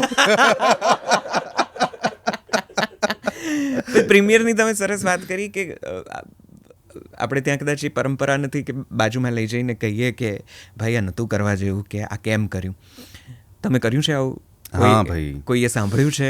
એટલે હવે હું જવાનું બંધ કરી દઉં છું. R they open two kind of હું લિસન? નથી જતો હવે તો નથી જ જતો. કારણ કે હું જ્યારે કહું છું ને ત્યારે એ પાછું તમે જે કહ્યું ને એવું કે ઇમ્પોઝિંગ લાગે છે. એમને એવું લાગે છે કે આને નથી ગમતું. અમે બી કદાચ એવું કે હા ભાઈ હવે તે કરી હા, દીધું જે પણ કે એમને લાગતું whatever. હોય. મારા અંદરનો હું હંમેશા કોઈ પણ જીવનમાં મારા કોઈ પણ કાર્યને છે ને એક જ વસ્તુથી નાપું છું. વેધર યુ જજ મી or not, I keep on judging my self and I જજ ઓન માય સિંગલ પેરામીટર. મારું ઇન્ટેન્શન બરાબર છે, હું ક્યાંક ખોટમાં નથી ને. મારા અંદરનું ક્યાંક દાનવે તો આ નથી કહ્યું ને, મારા અંદરના દેવે જ કહ્યું છે ને. મારું ઇન્ટેન્શન જો સાચું હોય then I don't care. I literally don't care. તો હું તો આવું એટલે હવે જવાનું એટલા માટે બંધ કર્યું છે કારણ કે તમે જેમ કહ્યું ને કે એ બીજી રીતે જુએ છે. देन वो क्या है कि मैं मेरी तलवार हर जगह नहीं चला सकता. फिर मैं तलवार को म्यान में रखूंगा. जिस दिन युद्ध होगा उस दिन चलाऊंगा. Okay. ये फालतू की चीज़ों में क्यों चलाऊं? અભિષેક, મને એ કહો કે કયા પ્રીમિયરમાંથી નીકળ્યા પછી ફિલ્મ મેકરને કે એક્ટરને તે કીધું હતું કે આ ફિલ્મ કેમ કરી, કઈ હતી એ ફિલ્મ, અથવા તો કેટલી હતી એ ફિલ્મ? આઈ ડોન્ટ નો આ બહાર આવશે બી કે નહીં, પણ આવી જ બી જાય તો મને ફરક નથી પડતો. સૈયર મોરીને જોઈને હું બહાર નીકળ્યો હતો અને હું એટલો ઇમ્પેશન્ટ થઈ ગયો હતો કે એમાં છે ને there was some problem with the titles of the film, and titles. અને મને વાત ખૂંચી ગઈ હતી બિકોઝ એ છે ને એક ક્રિએટરના ટાઇટલને સેબોટાજ કરવાનું ઇન્ટેન્શન લાગ્યું મને. And got so disturbed. મારી સાથે ભાર્ગવ હતો અને મને કે ચાલ ને, કે નહીં ઊભા રહીએ, કારણ કે એક શો પતવાનો હતો જેમાંથી એ બહાર નીકળવાના હતા. It was not the director, it was the producer. I waited. મારો શો પત્યા બાદ અડધી પોણી કલાક હું ઊભો રહ્યો. મારી અંદરની એટલી એ શું કહેવાય અનસેટલડ એંગસ્ટ હતી કે મેં એને પકડ્યો અને પછી મેં માત્ર યુ બ્લાસ્ટેડ.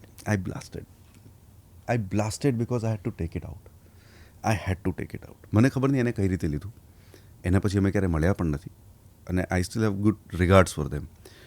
અને હવે પણ જ્યારે મળે તો હું એવું કંઈક એવા પ્રકારનો માણસ નથી કે ऐसे नहीं देखूंगा मैं, लेकिन मुझे पक्का पता है कि वो मेरे बारे में अब क्या सोच रहे होंगे.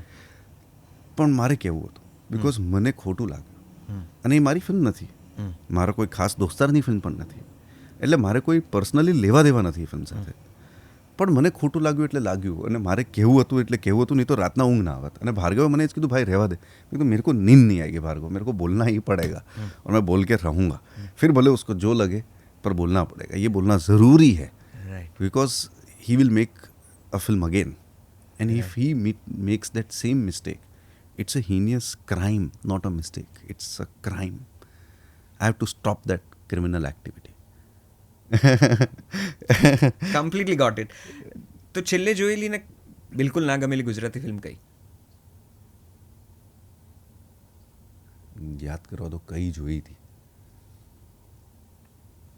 અથવા તો ના જોયેલી ને તો ના સાંભળીને એવું થયું કે ના મારને આ નહીં જ ગમે એવા પ્રકારની ઇન જનરલ આટલા વર્ષોમાં કોઈ બહુ જ ગમેલી ગુજરાતી ફિલ્મ, કોઈ બિલકુલ ના ગમેલી ગુજરાતી ફિલ્મ? બહુ જ ગમેલી મને હેલારો, બહુ જ ગમેલી, અત્યંત ગમેલી.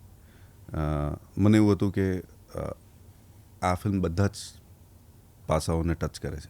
ઘણા બધા લોકો પાસેથી મેં સાંભળ્યું છે કે એમાં આવું હતું, but for me it worked. Personally for me that film worked. Correct. And the kind of subject એ હતું. અને તો મને હેલારો બહુ ગમેલી. જે ફિલ્મ સાવ નથી ગમી તો બહુ જ બધી છે, પણ ટોપ ઓફ ધ માઇન્ડ હવે એ વિચારું છું કઈ જોઈ જે એકદમ નથી ગમી, એમ બહુ ખરાબ, वो वाली कौन सी है वो सोच रहा हूँ मैं. પૂરી પણ નહીં જોઈ હોય એટલા માટે હું કંઈ પણ નહીં શકું.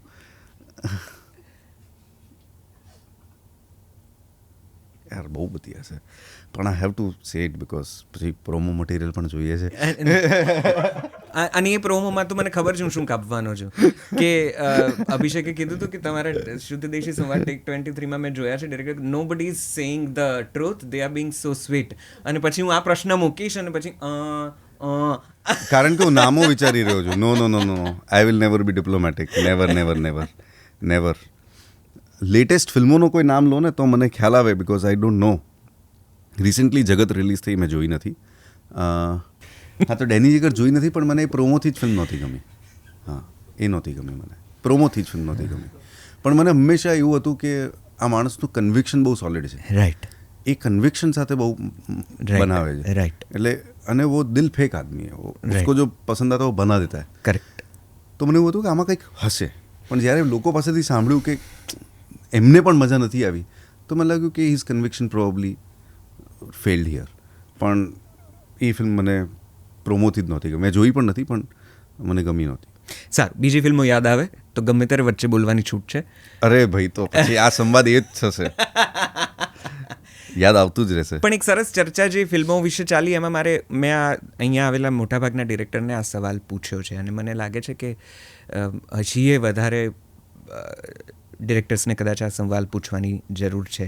જો હું તમને પૂછું કે ગુજરાતી ફિલ્મ ઇન્ડસ્ટ્રીને અત્યારની મોમેન્ટે સૌથી વધુ શેની જરૂર છે? કઈ વસ્તુ છે જે આમ એકદમ તાતી જરૂર છે, જે ગુજરાતીમાં કહેવાય કે હમણાં ને હમણાં આ વસ્તુની આપણને એઝ અ ફિલ્મ ઇન્ડસ્ટ્રી જરૂર છે? તમને શું લાગે છે એઝ અ ફિલ્મ મેકર?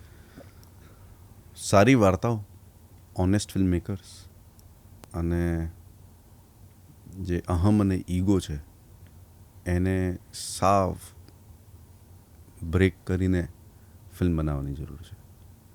અને એ બધા માટે એપ્લાય કરે છે. એ film maker, producer, director, actors, બધા માટે. અને મહિના માટે સોશિયલ મીડિયા બંધ કરી દો એટલે તમને ખબર પડશે તમે રિયલી કેટલા પોપ્યુલર છો. તમને ખબર પડશે કે તમે રિયલી તમારી ફિલ્મને ક્યાં સુધી પહોંચાડી શકો છો. તમને ખબર પડશે તમારું રિયલ ઓડિયન્સ કયું છે. અને એ બહુ જ મોટું ડીમન છે સોશિયલ મીડિયા, કારણ કે એ તમને એક અલગ વહેમમાં અને બબલમાં જ રાખ્યા કરે છે.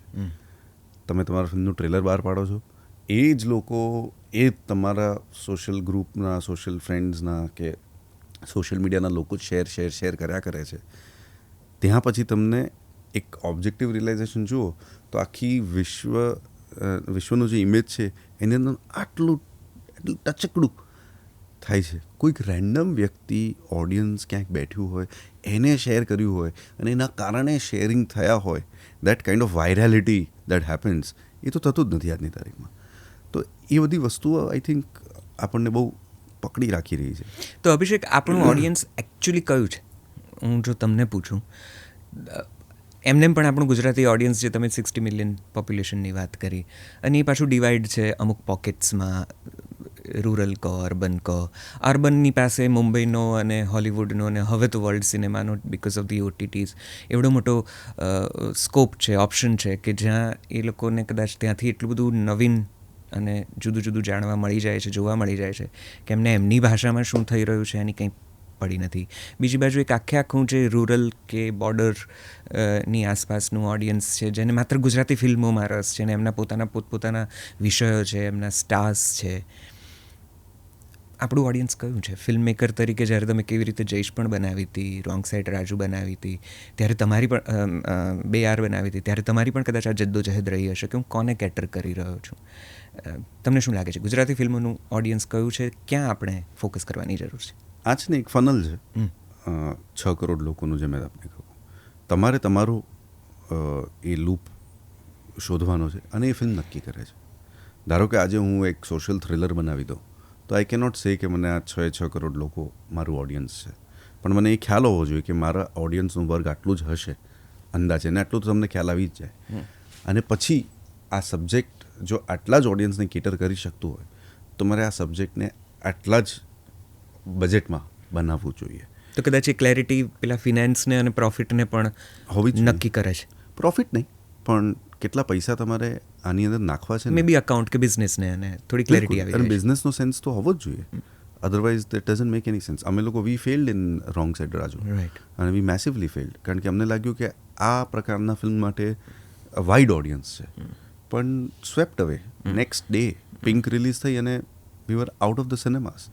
એન્ડ કમિંગ ફ્રોમ કેવી રીતે જઈશ 2 એટલે ઇમેજિન ત્રીજી ફિલ્મ છે અને તમે તમને એવું લાગે છે કે તમે પગ ઉપર મૂકીને આરામથી ફિલ્મની રિલીઝ જોઈ શકશો. ફટાક એક બ્લો આવે છે અને તમને રિયલાઇઝ થાય છે, એક ઝટકો લાગે છે કે બોસ આપણે કદાચ ગલત બજેટમાં, ખોટા બજેટમાં આ ફિલ્મ બનાવી. રાઈટ. કારણ કે આટલા મોટા ઓડિયન્સને કેટર કરતું આ સબ્જેક્ટ જ નથી. તો એ સબ્જેક્ટ ડિસાઇડ કરે છે, બાકી ઓડિયન્સ તો બધે જ છે. અને તમે જે વાત કરી રહ્યા છો ને કે ઇંગ્લિશમાં કે બોલિવૂડમાં, હોલિવૂડમાં લોકો જુએ છે, લોકો તમારી રિજનલ લેંગ્વેજને સિનેમાને ફર્સ્ટ પ્રેફરન્સ આપશે, કારણ કે that is exquisite. You don't get to eat a બાજરાનો રોટલો everywhere in the world. So when you come to Gujarat as an outsider, કે being a Gujarati from outside, તમે સૌથી પહેલાં પાસ્તા નથી ખાતા, તમે બાજરાનો રોટલો જ ગોતો છો. તમારા ફોન પર તમે મિત્રને પૂછો છો. હું જેમ રાજસ્થાન જાઉં છું તો હું મારા મોટા પપ્પાને ત્યાં જાઉં કે હું એમને કહું છું મેરે કો મિર્ચી બડે ही चाहिए सुबह ब्रेकफास्ट में. I am not going ahead for a bread and butter और अ पराठा, मिर्ची बड़ा, क्योंकि मैं वहाँ पर आया. That's the fun of exclusivity. એ ઘણા બધા સિનેમાએ ક્રેક કરી લીધું છે. મલયાલમ સિનેમામાં તમારી એમની બધી જ વાર્તાઓ તમે જોઈ લો, એ ગુજરાતી જો વર્ડ યુઝ કરું, નક્ષિશ, મૌલિક, એ પ્રાંતની વાત છે કે એ લોકોની, એ પ્રજાની વાત છે. એવું આપણે ક્યારે કર્યું? આપણા સંગીતમાં પણ એવું નથી હોતું. We are cloning, we are good cloners, we are not original creators. Very rarely, બહુ ઓછા લોકો છે. તો ઓકે, તો 2 પછી રોંગ સાઈડ રાજુ આવી. હું એ તરફ જ આવતો હતો. રોંગ સાઈડ રાજુ કમર્શિયલી એટલી સક્સેસ ન મળી એને, હાલાકે એને ફિલ્મ નેશનલ ફિલ્મ અવોર્ડ્સ મળ્યા એને ખાસું બધી સરાહી. તમારી નોંધ દૂર સુધી લેવાઈ, એટલે કદાચ ગુજરાતની બોર્ડરથી આગળ વધીને. ખેર, તમે કેવી રીતે જઈશની સક્સેસથી જ નેશનલ ફિલ્મ મેકર્સનું ધ્યાન તો ખેંચ્યું હતું, કારણ કે ગુજરાતી ફિલ્મની એક જરાક જગ્યા જુદી રીતે તમે ઊભી કરી આપી હતી. રોંગ સાઈડ રાજુ થઈ, એ ન ચાલી, અને પછી તમે અચાનક જ ફિલ્મો બનાવવાના આખા દોરમાંથી આમ લગભગ ગાયબ જેવા થઈ ગયા. 10 વર્ષ સુધી તમારી, કદાચ હિન્દી ફિલ્મ વિશે પછી વાત કરીએ, પણ ગુજરાતી ફિલ્મ જે કદાચ ગુજરાતી ઓડિયન્સને એક નામ યાદ રહી ગયું હતું, અભિષેક જૈન, એ લગભગ 10 વર્ષથી જોવા જાણવા ફરી નથી મળ્યું. કેમ એવું કર્યું? કેમ ફિલ્મો ન બનાવી? લગભગ 10 વર્ષનો ગાળો થઈ ગયો, કોઈ વાર્તા ન મળી. હા, વચ્ચે તમે એક મીડિયા સાહસ ઊભું કર્યું ને એમાં થોડા વ્યસ્ત રહ્યા એના ડિરેક્ટર તરીકે, એના CEO તરીકે, પણ તો પણ ફિલ્મો તરફ આમ લાર્જ સ્કેલમાં 3 કલાકની, 1.5 કલાકની, 2 કલાકની મૂવી ન બનાવી? કેમ એવું કર્યું? 2-3 કારણો છે. એક તો મને એવી કોઈ વાર્તા રસપ્રદ લાગી નહીં જેના સાથે હું ખાસા સમય સુધી એટલે જીવતો રહ્યો, એવું કંઈ થયું નહીં. ઇટ કેમ એન્ડ ઇટ વેન્ટ. તો બહુ ઇઝીલી ઇવાપરેટ થઈ રહી હતી વાર્તાઓ, એટલે મને કોઈક એનો મોટિવેશન ના મળ્યું. બીજી બાજુ મારે એક હિન્દી વાર્તા કહેવી હતી. નોટ દેટ મારે હિન્દી ફિલ્મોમાં જવું હતું ને એ બધું જોયેલું છે ને ઠીક છે, એટલે મને કોઈ એવો ચાવ નથી, પણ મારે એક હિન્દી ફિલ્મ બનાવી હતી, એટલા માટે હું એ હિન્દી ફિલ્મ બનાવવા ગયો. ત્યાં એક ફિલ્મ બનાવવા જ જઈ રહ્યો હતો અને પછી એ આખું પ્રોજેક્ટ ડિસમેન્ટલ થઈ ગયું અને પછી બીજી ફિલ્મ પાછી માઉન્ટ કરી. એ બધામાં વ્યસ્ત રહ્યો 2020 સુધી. પછી કોવિડ આવ્યું, ત્યારે એ જે ફિલ્મનું શૂટિંગ થવાનું હતું હમ દો હમારે દો, એ શૂટિંગ પુશ થયું. તો 2020માં પછી અમે જઈને પછી શૂટ કર્યું. એટલે 2017થી 2020 સુધી તો હું આ હિન્દી ફિલ્મોના એમાં જ વિશેષ સર્કલમાં જ ફરતો રહ્યો.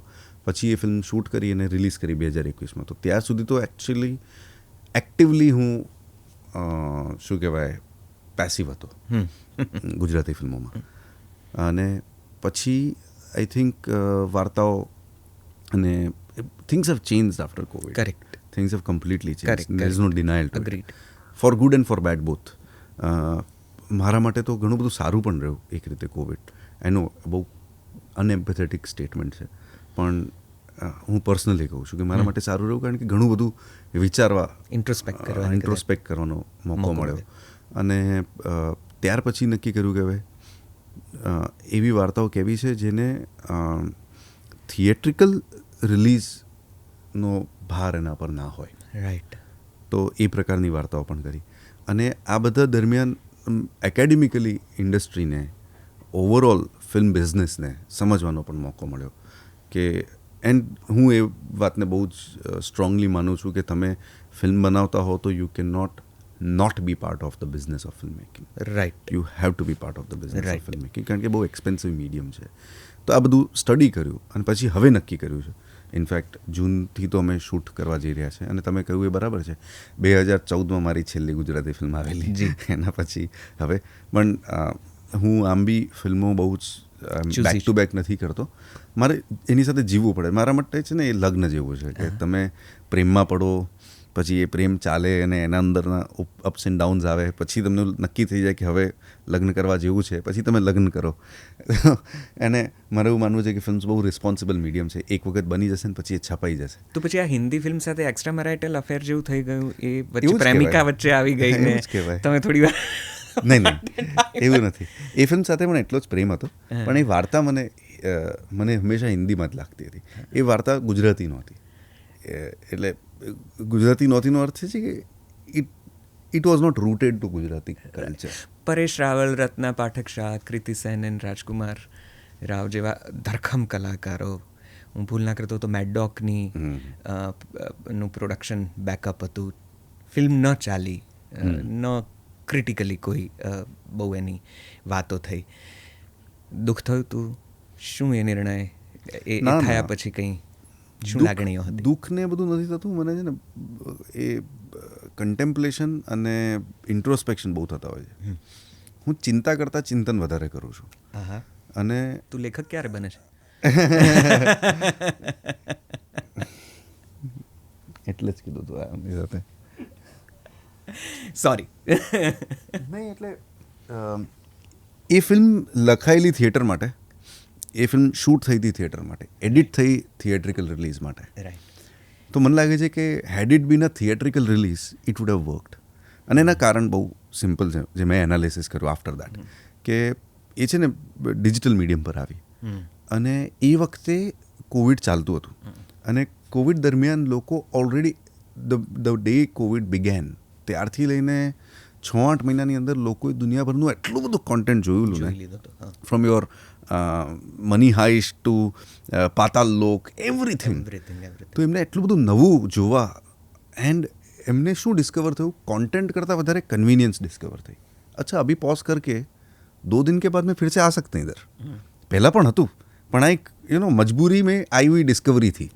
અને એમને કન્વીનિયન્સ જોવા મળ્યું. Language convenience, every kind of convenience. Mobile પર જુઓ, ટીવી પર જુઓ, મોટા પડદા પર જુઓ, જ્યાં પણ જુઓ.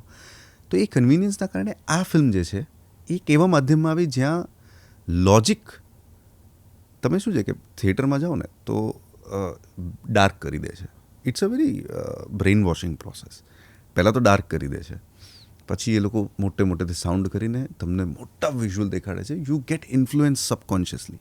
You do not question anything, you ride with it. So you have been hypnotised. Here in digital medium you can not be હિપ્નોટાઇઝડ.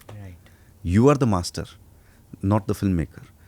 So the audience becomes the master and the film maker is not hypnotizing you. Right. You are the puppeteer. Right. Here in cinema the filmmaker is the puppeteer. તમને emotions તમારા એ drive કરી શકે છે. Correct. સો એ film જો થિયેટ્રિકલી release થઈ હોત તો there wouldn't have been any logical questioning because you would have gone with the flow of the emotions. Understood. પણ અહીંયા લોકો પોઝ કરીને પણ લોજિકને ક્વેશ્ચન કરે છે. અને ઓબ્વિયસલી કારણ કે થિયેટ્રિકલ હતી તો 2 કલાક 28 મિનિટની ફિલ્મ કપાયેલી, 2 કલાક 32 મિનિટની. પણ જ્યારે ડિજિટલ મીડિયમમાં નાખવાનું આવ્યું તો પછી બધા જ ઓલા ઘેરો કરીને ઊભા રહી જાય કે અરે કાટો, એ કરો, વો કરો. On the 7th minute people want to gate introduce to the conflict and on the 13th minute this should happen. એટલું કેલ્ક્યુલેટિવ હતું ને, ઠીક યાર કર લેતે એસા એડિટ, અને 2 કલાક 2 મિનિટની ફિલ્મ બનાવી. તો I think the choice of medium. અને હા, ઓબ્વિયસલી ફિલ્મ વોઝ વીક. એવું નથી કે ફિલ્મ વીક નહોતી, પણ જેમ મેં કહ્યું ને કે એ વીક ફિલ્મ પણ થિયેટરમાં without logical questioning with the ride of the emotions ચાલી ગયો હતો. ફિલ્મના ઇમોશન્સ કરેક્ટ જગ્યાએ હતા, લોજિક કરેક્ટ જગ્યા નહોતું. તો ઘણી બધી એને વખોડવાના તમને પ્રતિભાવો મળ્યા હશે. Did that affect you? કારણ કે ઘણાએ એવું જોયું હશે કે ઠીક છે, જોયું હિન્દી ફિલ્મમાં તો ગુજરાતી ફિલ્મોની આટલી બધી વાતો કરે છે. કોઈક આવું વખોડતો ને તો મેરે કો ફરક નહીં પડતા. પણ કોઈક પરફેક્ટ, અને ઘણા લોકોએ સચોટ વાત પણ કરી છે. અને હું એવું નહીં કહું કે એફેક્ટ નથી થયો, કારણ કે આઈ એમ અ હ્યુમન બિંગ, હું એફેક્ટ થયો જ છું. પણ જેમ મેં કહ્યું ને કે એ વખતે ચિંતા કરવા કરતાં પછીથી ચિંતન કરીને સમજ્યું કે where did it all go wrong, right from the process. અને છેલ્લે એ રોંગની લિસ્ટમાં છેલ્લે આ માધ્યમનું આવે છે કે કદાચ જો આ બધા જ ગ્રેસ માર્ક્સ મળી ગયા હોત આ મિસ્ટેક્સના, જો આ થઈ ગયું હોત તો એ લર્નિંગ બહુ અલગ રહ્યું છે. તો હવે નવી ફિલ્મ બનાવશો, હિન્દી ફિલ્મ? હા, કેમ નહીં. અચ્છા, હિન્દી ફિલ્મનું માર્કેટ થોડું વધારે ક્રુશિયલ નથી કે જ્યાં તમારી પહેલી જ સક્સેસ ઉપર તમારા ઘણા બધા પ્રોજેક્ટ્સ જે લાઇન્ડ અપ હોય એ ડિરેલ થઈ જાય, અથવા તો તમને થોડી વાર માટે હોલ્ડ પર મૂકી દેવામાં આવે? ઇઝ દેટ ધ રીઝન કે નવી ફિલ્મ, હિન્દી ફિલ્મ હજી નથી આવી? નહીં, મારું તો બીજી ફિલ્મનો કરાર છે અને મારી બીજી ફિલ્મ ઓલમોસ્ટ લખાઈ રહી છે, અને વચ્ચે મેં એને ડિરેલ કરી નાખી કે અત્યારે નથી કરવું મારે. અને જે પ્રકારની અત્યારે ત્યાં ગણિત એના ચાલી રહ્યા છે એને જોઈને મારે ટ્રેપ નથી થવું. તો ઇટ ઇઝ નોટ લાઈક આટલું બ્રુટલ નથી. ઓકે, સો ગુજરાતી ફિલ્મો અને હિન્દી ફિલ્મોના મેકિંગમાં શું જુદું છે? અહીંની ગણતરીઓ શું જુદી છે, ત્યાંની ગણતરીઓ? પ્રોફેશનલિઝમ, કામ કરવાનું ઇન્ટેન્શન, કોમ્પિટિટિવનેસ. અહીંયા એક એડી હોય ને એને ખબર છે કે હું જ છું અને હવે કંઈક એ નથી, કામ નહીં કરું તો આપણું શું છે કે બોલું હા થઈ ગઈ ભૂલ, સોરી તો આમ ફેંકી દઈએ આમ ચિલ્લરની જેમ, બરાબર છે. ત્યાં છે ને ઇટ ઇઝ સો કોમ્પિટિટિવ કે અગર मैं आज ये काम नहीं करूँगा ना तो मुझे रिप्लेस कोई भी कर सकता है next minute, next moment. It is such a insecure yet competitive माहौल. અહીંયા એવું નથી, અહીંયા તમારે દોડાઈને કામ કરવું પડે છે. આ 12 વર્ષ થઈ ગયા છે, મને એવું લાગે છે હું જ્યારે 40 વર્ષથી ફિલ્મો બનાવું છું, કારણ કે બર્ન્ટ આઉટ આટલું બધું. અને હું ચીડાઈ જાઉં છું, એગ્રેસિવ થઈ જાઉં છું, અબ્યુઝિવ થઈ જાઉં છું, બહુ બધું થાય છે. કારણ કે ઇરિટેશન થાય છે કે તમે કામ, એક તો તમારે એ સમજવું જોઈએ કે તમે પ્રિવિલેજ છો કે તમે આ ઇન્ડસ્ટ્રીમાં કામ કરી રહ્યા છો. થિંક ઓફ અવર ડેડ્સ, જેમને કોઈક આપણા પિતાજીમાંથી કોઈક એવું કીધું હોત કે મેરે કો ફિલ્મો મેં જાના હે, તો કેટલી માર પડી હોત એમને કે નહીં કરના હે. ત્યાંથી આપણે અહીંયા આવ્યા છીએ કે I made a choice that I want to do it. Obviously ત્યાં થોડુંક ડિસ્ટર્બન્સીસ થાય, પણ ઠીક છે, જવા દીધું. અને પછી કેવી રીતે પછી તો દે વર ઓલ સેટલડ, મતલબ વો સબ ઓકે થા. અહીંયા it is just another profession for them. It is not like that. You are privileged. તમે રેડિયોમાં કામ કરતા હો કે તમે કોઈ पॉडकास्ट में काम करता हो कि anything, this is all a privilege and they just do not get it.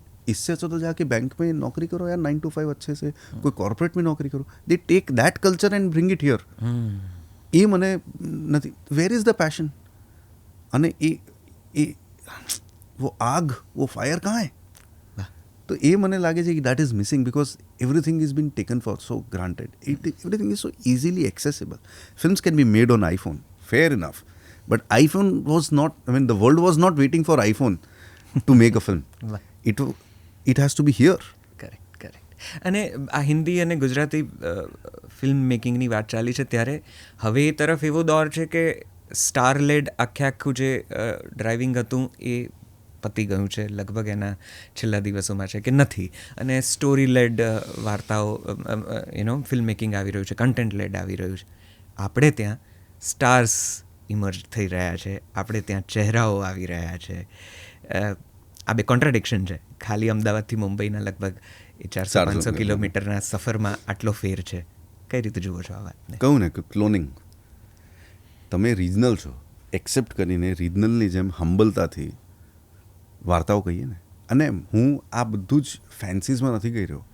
મારા મલયાલી ફિલ્મ મેકર્સ, હું ફિલ્મ સ્કૂલમાં રહ્યો છું જ્યાં દેર વર 12 ફેલો ફિલ્મ ડિરેક્ટર્સ જે અલગ અલગ પ્રાંતથી આવતા હતા. રાઈટ. તો આઈ નો તેલુગુ ફિલ્મ મેકર્સ, આઈ નો તમિલ ફિલ્મ મેકર્સ, આઈ નો પંજાબી ફિલ્મ મેકર્સ. તમે કોઈ મલયાલમ ફિલ્મના પ્રીમિયરમાં જશો ને, એક તો ત્યાં કોઈ પ્રીમિયર જેવું નથી થતું, થેન્કફુલી. સ્ક્રીનિંગ થાય છે, અને they come like a unit, they come like a family to celebrate. જેમ ઘરમાં લગ્ન પ્રસંગ હોય ને તો બધા ભેગા થઈ જાય કે बुआ का बेटा भी काम करेगा, मामा का बेटा भी काम करे, सब लोग काम कर रहे हैं, सब लोग એ પ્રકારનો પ્રસંગ હોય. બીજું ત્યાંના the so cold stars, they do not call them stars, people call them stars. તેલુગુમાં તો it's another level altogether. Correct. they bow down to their audience like, હવે કેવું છે, ઓડિયન્સ એમને ગોડ સમજે છે, એ લોકો ઓડિયન્સને ગોડ સમજે છે. હા. અને મેં તો, મારો એક મિત્ર છે, એ છે ને, એને એક ફિલ્મ બનાવેલી માલિક કરીને, મલયાલમ ફિલ્મ છે, ફહદ ફાઝિલ હતો આમાં. તો એના એક સ્ક્રીનિંગમાં જવાનો મોકો મળ્યો હતો. Fahadh Faasil is a big actor. Yes. And He's been tremendous compared actor. like Irfan Khan of today's time. Right, બરાબર and છે? tremendous performer. ब्लैक कलर का वो स्लीपर, लुंगी, बढ़िया एक shirt. Fahadh is meeting everyone. અહીંયા કેવું થાય છે, તમારો પ્રીમિયર હોય, I don't know, nothing against those people, પણ मतलब बॉडीगार्ड्स હોય છે. तो अपनी शादी में दूल्हा बॉडीगार्ड के साथ में आता है क्या? ये शादी है यार, सेलिब्रेशन है आपके काम का, जो आप 1 साल से 8 महीने से 6 महीने से कर रहे थे, और सब इकट्ठा होकर के अब देखेंगे. उस सेलिब्रेशन को अचानक से फिल्मों का वर्ण व्यवस्था बना दिया गया है कि वो बॉडीगार्ड लेके आएगा, ठीक है, अच्छा है. The fun part is the next film premiere, the next Friday premiere is of some other actor. Right. And this actor who had come with the previous Friday with bodyguards, वो ऐसे वैसे loiter कर रहा है, उसके आसपास कोई bodyguard नहीं है. और जिसकी फिल्म का रिलीज है वो बॉडीगार्ड लेके चल रहा है. क्या? I mean, why do you need bodyguard? તમે તમારા પરિવારજનને બોડીગાર્ડ સાથે મળો છો? યાર, we have to shed these things. આ બધી વસ્તુઓ આપણે હમ્બલ રહેશો ને તો પહેલાં બધું થઈ જશે યાર. રાઈટ.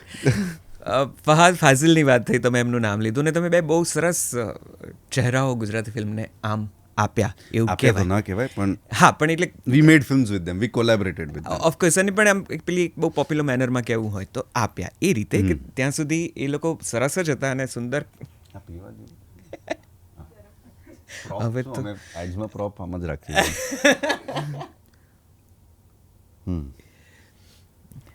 એટલે પોપ્યુલર ટર્મમાં કહીએ તો તમે એમને ઇન્ટ્રોડ્યુસ કર્યા, દે વર ડુઈંગ ફેન્ટાસ્ટિક જ્યાં સુધી એ નહોતું ત્યાં સુધી, હજી એ કરી રહ્યા છે. પણ પ્રતિક ગાંધી, દિવ્યાંગ ઠક્કર, આ બે એટલા બધા મજબૂત કલાકારો તમે આપ્યા. પ્રતિક ગાંધીની અત્યારની સફળતાઓથી તો જગત આખું વાકેફ છે. દિવ્યાંગ સાથે બીજી વાર કામ કરવાનું ન થયું? 2 વખત કર્યું ને, કેવી રીતે જઈશ અને 2 યાર. એ પછી હવે એના પછી મેં ક્યાં ફિલ્મ બનાવી? સરસ. પ્રતિક ગાંધી સાથે વિઠ્ઠલ તીડીને સરસ બધું કામ થયું. કઈ રીતે જુઓ છો આ બંને એક્ટરની સફળતાને? કારણ કે દિવ્યાંગે પણ પછી તો YRFમાં ગયા, રણવીર સિંહ સાથે અદ્ભુત કામ કર્યું. સરસ લાગે છે કોઈ રીતે? મને તો એક જેનરિક ફિલિંગ શું છે આખી વાત? એટલે મને બહુ ભયંકર સારું લાગે છે. હા, એટલે મારી પોતાની અચીવમેન્ટ હોય એવું જ લાગે છે ખરેખર. એટલે મારો બાળક આજે કોઈક ટ્રોફી લઈ આવે ને એના કરતાં વધારે ધીસ અચીવમેન્ટ, બિકોઝ એ બાળક છે તો બહુ સ્વાભાવિક છે કે તમે બહુ ખુશ થશો, પણ એમના માટે મને અત્યંત ખુશી થાય છે કારણ કે મેં એમનું પ્રોસેસ જોયું છે. They deserve whatever they have got. તો ગુજરાતી ફિલ્મ ઇન્ડસ્ટ્રીમાં અત્યારે જે ચહેરાઓ છે એમાંથી કોને તમે સૌથી વધારે તમારી દ્રષ્ટિએ થોડા વધારે કાબિલ ગણો છો, આવતીકાલનો ચહેરો ગણો છો, પોસ્ટર બોય ગણો છો, કે એવું હું કંઈ પોસ્ટર બોય જ નથી પસંદ કરતા? હા, એટલે મને નથી લાગતું કે એમને પોસ્ટર બોય બનવું જોઈએ. એમને એક સારા એક્ટર બનવું જોઈએ અને ધીરે ધીરે સતત કામ કરવાથી So, કન્સિસ્ટન્સી. કોનામાં વધારે શ્રદ્ધા જાગે એવું કામ તમને લાગે છે? કયા ચહેરામાં, કયા એક્ટરમાં તમને એવું લાગે છે કે આની પાસેથી અપેક્ષા થોડી વધારે રાખી શકાય? મને છે ને અપાર્ટ ફ્રોમ પ્રતિકેન ઓબ્વિયસલી ઓફકોર્સ. શ્રુહદ ગોસ્વામી કરીને એક એક્ટર છે, એની અંદર અત્યંત ભયંકર પોટેન્શિયલ લાગે છે. માઇકલમાં મને બહુ પોટેન્શિયલ લાગે છે. Michael can carry any kind of part. રોનકનું કામ મેં બહુ ક્લોઝલી જોયું છે, એટલે જેટલું પણ જોયું છે એટલું મને લાગે છે કે he can really do some great work. અને એ બહુ આર્ટિક્યુલેટેડ ભણેલો એક્ટર છે. Right. You know, none of these are stars for me. યશે જે થિયેટર કર્યું છે ને, એનું જો અહીંયા ઇમ્પ્લિકેશન અને એપ્લિકેશન આવે તો હી કેન એકચ્યુઅલી, એને ઓલરેડી કંઈક બાર અને સીલિંગ ક્રોસ કર્યું છે, પણ એક મોટો જમ્પ જે છે અમુક પ્રકારના રોલ્સમાં એ કરી શકે છે. મને રાગીભાઈનું કામ બહુ ગમે છે. ઘણા બધા છે એવા. ઓકે. ચેતન દૈયા અને ચેતન ધનાની પણ. ચેતન ધનાની પણ મને બહુ, એની સ્ક્રીન પ્રેઝન્સ મને બહુ જ ગમે છે. બહુ જ ગમે છે. તો આવા મેલ એક્ટર્સ તો છે જ ઘણા બધા. ફિમેલ્સમાં દીક્ષા જોશીનું મને કામ, એની સાથે કામ પણ કર્યું છે, એટલે મને બહુ ગમે છે એનું કામ, એનું પ્રોસેસ, અને એ બહુ મેથોડિકલ અને એકેડમિક અપ્રોચ. એટલે કેવું હોય છે કે directors are not really good જજ ઓફ એક્ટર્સ, રાઈટ, કે એમનું એક્ટિંગ પ્રોવેસ, બટ પ્રોસેસમાં શું કહેવાય કે वो यज्ञ में साथ में મંત્ર પડતે હુએ એ સહભાગી થઈને જે કામ કરવાનો મોકો મળે, એમાં હું એ રીતે જજ કરું છું કે કામ કરવાની જેની સાથે મજા આવે છે ને એવું. દીક્ષા મને ભયંકર એ લાગે છે, પોટેન્શિયલ છે. શ્રદ્ધામાં પણ ઘણો એવો. these are all potentially very good actors. Understood. I'm not saying कोई पा चुका है, अभी तक किसी ने कुछ पाया ही बिल्कुल बिल्कुल. Tarjani is a brilliant actor for me. મને કલ્પના ગાગડેકરનું કામ, એમનું પણ કામ મને બહુ, I look forward to. Of course. Oh my God, Aarohi is, she doesn't act, she just does it. એ છે ને, એમાં બહુ ઇન્ટરેસ્ટિંગ લાગે છે એનું. એટલે એનું કોઈ પ્રોસેસ નથી, પણ એ કરેક્ટ સુરમાં કરી લે છે. સો શી, ખબર નહીં, એ ટ્રેન્ડ અનટ્રેન્ડ એક્ટર વાળી ઘટના છે, પણ એ બહુ નેચરલ આવતું હશે, મને ખબર નહીં, બટ મને આ બધાનું કામ ગમે છે. ડિરેક્ટર્સમાં કોઈ આશાસ્પદ નામ? મને મનીષનું કામ બહુ ગમે છે. કામ ગમે છે. મને પ્રતિક ગુપ્તાનું કામ જોવું છે. I want him to direct. મને એવું લાગે છે કે બહુ સારું એ કામ કરી શકે છે. ઉમંગ વ્યાસનું કામ મને ગમે છે. એની કોઈ એવી ફિલ્મ નથી આવી જે બહુ સ્પાર્કલિંગલી અલગ લાગ્યું હોય, but I look forward to Umang's work, કે એ કંઈક લઈને આવશે. ઓકે અભિષેક, આ બધા ફિલ્મોની ચર્ચાઓ વચ્ચે એક મોટું સાહસ તમે કર્યું, ગુજરાતી OTT પ્લેટફોર્મ ક્રિએટ કરવાનું. ઓહો, અને એણે ખાસી ચર્ચા જગાવી, લોકોએ એને થોડા સમય માટે પસંદ પણ કર્યું. તમે સરસ કામ પણ એમાં પ્રસ્તુત કર્યું, વિઠ્ઠલ તીડી હોય કે બીજી ઘણી બધી. કેટલાકના તો પ્રોમોઝ અને કેટલાક કામ માટે આપણે પણ એસોસિએટ થતા રહી ગયા. પણ એ અનુભવ કેવો રહ્યો? એ અનુભવ છે ને, મારા માટે ઘણું બધું, there was lot of learnings હું છે ને મારી જાતને જો એ એજમાં ઘણું છું, આફ્ટર 35, અને એક નવું બિઝનેસ શરૂ કરવું, but with the Jheel of 25-year-old boy, it didn't work for me. So was it over-calculated, overrated? It was not calculated. That was the problem. Had it been calculated, we wouldn't have made it at all. It was not calculated, or may be it was not calculated right with the right parameters. કહેવાનો અર્થ એ છે કે એ છે ને એ ભૂલ જ છે. અને we learn a lot from that failure. I learn a lot. So એની પાછળ કોઈ એવી ઝીલ હતી કે ના આપણી ભાષાને કદાચ આવા કોઈક પ્લેટફોર્મની જરૂર છે જ? બિલકુલ, મને એ જ હતું ઇન્ટેન્શન. કોઝ જેવું કહું છું ને કે દરેક વસ્તુ સાથેનો એક કોઝ છે. એ કોઝ એ હતો કે વાર્તાઓ માત્ર થિયેટ્રિકલ રિલીઝ માટે કે એના પર નિર્ભર ના હોઈ શકે. વાર્તાઓ કેવી છે અને આજની દુનિયામાં આટલા બધા માધ્યમો છે અને અલગ અલગ રીતે અલગ અલગ સ્વરૂપમાં કહેવાઈ શકે છે, અલગ અલગ એક્સપેરિમેન્ટ્સ થઈ શકે છે. તો એક મોકળું મેદાન છે જ્યાં એવું નથી કે આ પિચ બનાવેલી છે 22 યાર્ડ્સની તો તમે ક્રિકેટ જ રમી શકો છો. ઇટ્સ અ મેદાન, ઓવલ મેદાન है बॉम्बे में. અહીંયા જીએમડીસી ગ્રાઉન્ડ છે, કોઈ ક્રિકેટ રમે છે, કોઈ વોલીબોલ રમે છે. It's an open ground. મારે એ ઇન્ટેન્શનથી અમે લોકો શરૂ કર્યું, but we kind of miscalculated everything. Wrongly calculated. Correct. જીવનની કોઈ એવી નબળી ક્ષણ જ્યારે એમ થયું હોય કે ફિલ્મો નથી બનાવવી? દરરોજ એવું થાય છે. આ કેટલું વલ્નરેબલ પ્રોફેશન છે ને કે દરરોજ સવારે ઉઠીને તમારે તમારી જાતને જ મોટિવેટ કરવાના છે અને સાંજ સુધીમાં ડીમોટિવેટ પણ થઈ જાઓ છો અને પછી સૂઈ જાઓ છો. પછી સવારે ઉઠીને તમે પાછા motivate. So how do you overcome?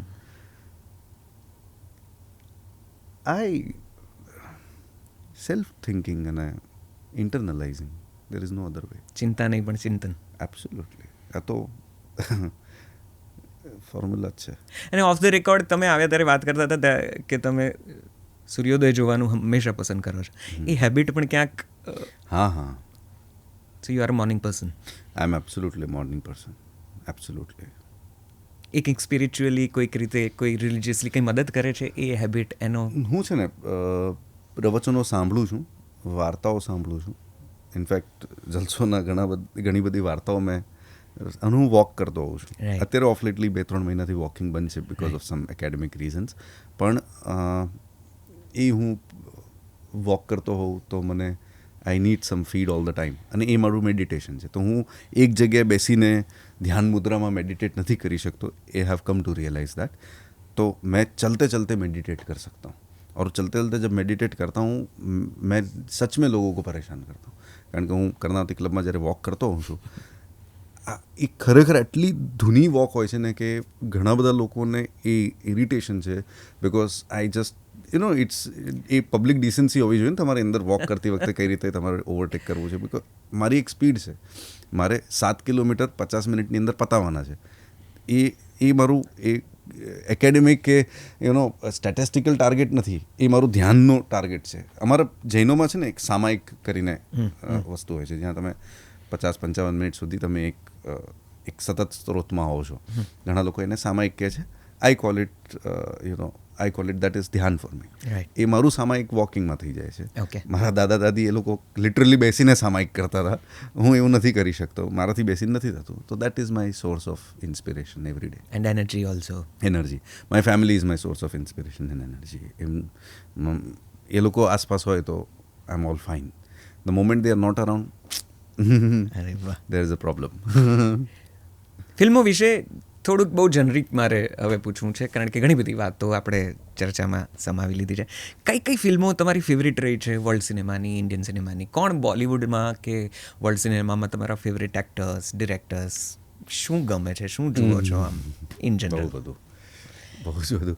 પણ મને છે ને ફિલ્મો કરતાં ફિલ્મ મેકર્સનું કામ જોવાનું ગમે છે. એ ફિલ્મ સ્કૂલથી ટેવ પડેલી છે કે કોઈ એક માત્ર ફિલ્મ નહીં જોવાની, એ ફિલ્મ મેકરનો આખું બોડી ઓફ વર્ક જોવાનું, તો તમને સમજણ પડે વધારે. તો મને સત્યજીત રે હોય કે ગુરુદત્ત હોય, એમનું કામ બહુ જ ગમે છે. બહુ ઇન્ફ્લુઅન્સ છું એમનાથી. કરંટ ટાઈમ્સમાં ઓબ્વિયસલી રાજકુમાર હિરાની છે કે પછી ઘણા બધા એવા ફિલ્મ મેકર્સ રહ્યા છે. બાસુ ચેટર્જી છે, ઋષિકેશ મુખર્જી છે,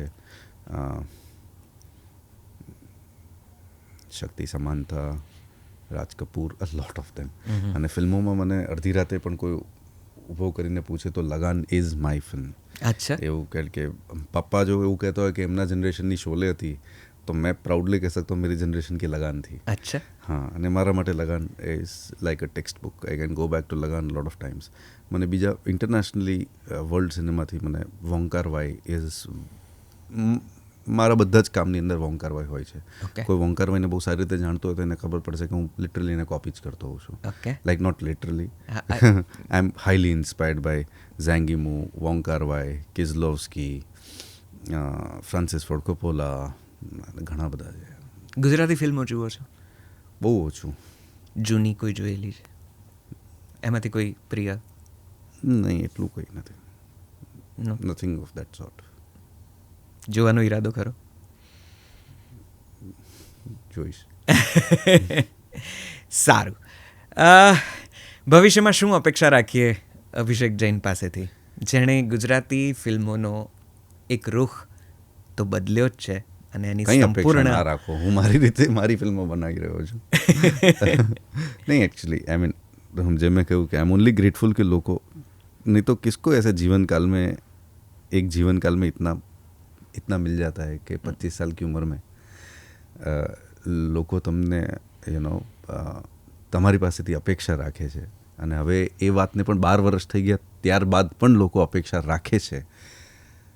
આઈ એમ ઓનલી બ્લેસ્ડ અને ખરેખર આઈ રેસ્પેક્ટ દેર અપેક્ષાઓ, પણ I can not perform as per their expectations. I will only perform as per my own will and my own expectation. પણ હા, જો ટેન્જિબલી કહીએ તો હવે આ વર્ષે જ્યારે અમે લોકો ફિલ્મો બનાવી રહ્યા છે, એક ફિલ્મ બનીને તૈયાર છે, એક ફિલ્મનું શૂટ 25મી જૂનથી શરૂ થાય છે. એ હું માત્ર પ્રોડ્યુસ કરી રહ્યો છું. એક નવો ડિરેક્ટર એ ડિરેક્ટ કરશે અને પછી એક ફિલ્મ છે જે હું ઓક્ટોબરમાં શૂટ કરવા જઈ છું, જે હું ડિરેક્ટ કરીશ. તો આવી રીતે ફિલ્મો છે અને અમારું મેઇન ઘણા લોકો મને પૂછતા હોય છે કે યાર ये फिल्में तो ऐसे 5-5 साल में बनाते हो, पैसे या तो बहुत बनाते होंगे या तो कुछ और सोर्स होगा, ये टाइम पास या पार्ट टाइम जॉब होगा. तो ad films is what keeps my kitchen running. Okay. અને એ દરરોજનું એક્સાઇટમેન્ટ છે. દરરોજે તમે એક વાર્તા કહો છો, પછી તમે that too in limited duration and time frame. એની મજા અલગ છે. ઓકે. મેન્ટરિંગ કરવાનો ઈરાદો છે જે તમે આમ ઓન એન્ડ ઓફ કર્યા કરો છો, નાના નાના વર્કશોપ્સ ને એવું બધું? લોકો સિનેમેન પ્રોડક્શન્સ ને સિનેમેન ફિલ્મ સ્કૂલ જ કહે છે. નહીં યાર, એવું કંઈ કોન્શિયસ મેન્ટરિંગ નહીં, બટ મારું ખરેખર એવો છે પ્લાન કે હું ઇવેન્ચ્યુઅલી એકેડેમિક્સમાં જવા માગું છું. ઓકે. એડ્યુકેશનમાં જવા માગું છું. So are you planning to officially open a film school or something? એવું કંઈ નહીં, but in a new medium. Film school અને એ બધું છે ને, એ બધું ઇન્ફ્રાસ્ટ્રક્ચરલી સારું લાગતું હોય, પણ હવે મને ખબર નહીં એની જરૂર છે બી કે નહીં. Correct. It's more about interaction. I really want to have a set of સે.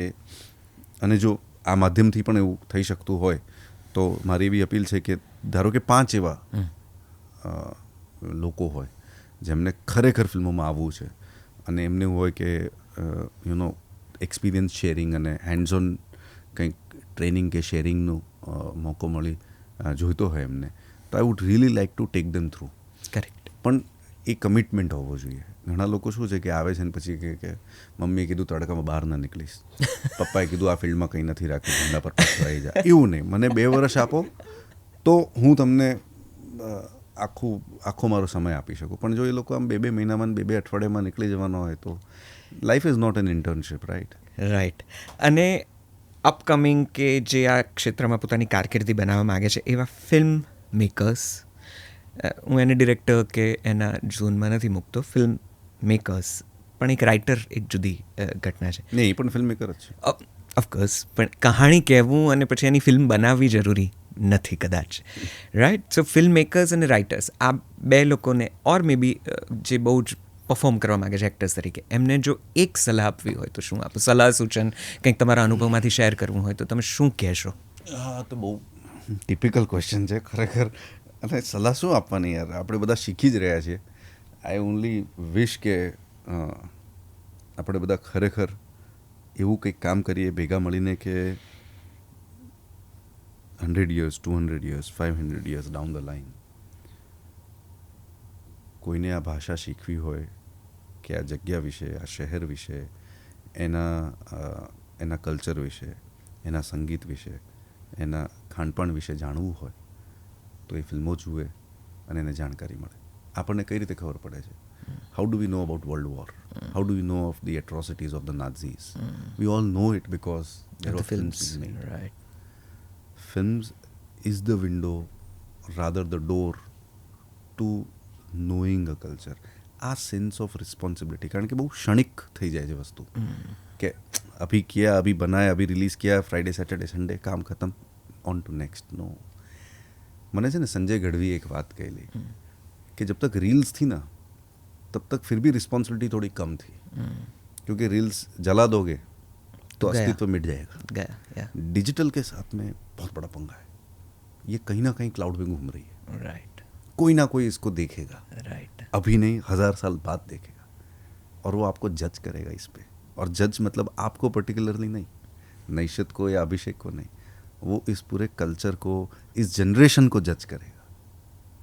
So that sense of responsibility, એવું એવું માનીને આપણે સૌ જો ભેગા મળીને કંઈક કરી શકતા હોઈએ નિસ્વાર્થ ભાવે, તો આઈ થિંક. અભિષેક જૈન સાથે ઘણી વાતો કરી. કંઈ રહી જાય છે કહેવાનું, કંઈ હજી સુધી ક્યાંય કહ્યું ન હોય, અને એવું લાગતું બહુ હોય કે હવે બોલકણો છું તો આમે મને તો તમે કહેતા રહેશો તો બોલતો જ રહીશ. છતાં મનમાં કંઈક હોય જે કહેવાયું નથી ને કહેવું હોય, એવું કંઈ છે? ના ના, પૂરતું છે. હા. નહીં, મને એવું ખરેખર.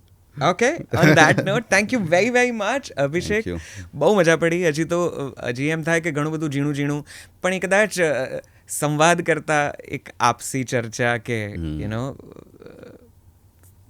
ગુજરાતી ફિલ્મોના ચાહક તરીકે, ગુજરાતી ભાષાના ચાહક તરીકે, ફિલ્મોના ચાહક તરીકે કદાચ એ બે જણાનો, બે ચાહકોનો સંવાદ થઈ રહે. કદાચ આ લોકોને રસ પડે, ન પણ પડે. તો અહીંયા આ ચર્ચા, આ સંવાદ અહીંયા પૂરો કરીએ છીએ. ખૂબ બધી શુભકામનાઓ, ખૂબ બધી શુભેચ્છાઓ આવનારા દરેક પ્રોજેક્ટ્સ માટે, ગુજરાતી ફિલ્મો માટે. અમે ઈચ્છીએ કે તમે ગુજરાતી ફિલ્મોમાં હજી વધુ કોન્ટ્રીબ્યુટ કરો અને ખૂબ સરસ સરસ વાર્તાઓ, કહાણીઓ, વાતો લઈને આવો. અઢળક શુભેચ્છાઓ. Thank you very much for joining us. Thank you નૈશતભાઈ. અને one request since you asked, મારો અવાજ આમ તો સારો છે, જો જલસોમાં મને કોઈક ઓપોર્ચ્યુનિટી મળે તો ચોક્કસ આપજો. પરફેક્ટ ટાઈમિંગ કારણ કે છે આપણે. नहीं ये होना चाहिए, otherwise I am going to file a suit. નહીં, ખરેખર, કારણ કે મને એવું લાગે છે કે જલસો, હું કારણ કે ગુજરાતી વાંચન બહુ ઓછું છે મારું, ઘણા બધા કારણોસર, અને મને સમય બહુ લાગી જાય. આમ તમે મને વંચાવો તો ફટફટ વાંચી શકું છું, પણ જે પ્રકારના સાહિત્યની આપણે વાત કરી રહ્યા છીએ એને વાંચવામાં મને થોડીક તકલીફ પડે છે. તો હવે મને કન્વિનિયન્સ મળી ગયું છે, અને એ છે કે હું સાંભળું છું, અને મને બધી વાર્તાઓ હવે ઓલમોસ્ટ, હું એવું કહી શકું છું કે હું ગુજરાતી લિટરેચરનો જાણકાર છું. Not in whatever small sense I am, and that is because of Jalso. તો I would love to be part of such initiatives. એટલે આમાં કંઈ એ નથી કે મારે હું કંઈ અહીંયા તમને એવું પિચ કરવા આવ્યો છું, પણ મારે કહેવાનો અર્થ છે કે જ્યાં પણ I can be fit as part of it, because મને એક તો ભાષા શીખવાનું બહુ ગમે છે. દર વખતે કંઈક ના કંઈક નવા શબ્દો શીખતો રહેતો હોઉં છું. મારે એ હંમેશા મારી અંદર ઈગરનેસ હોય છે. I think I learn more.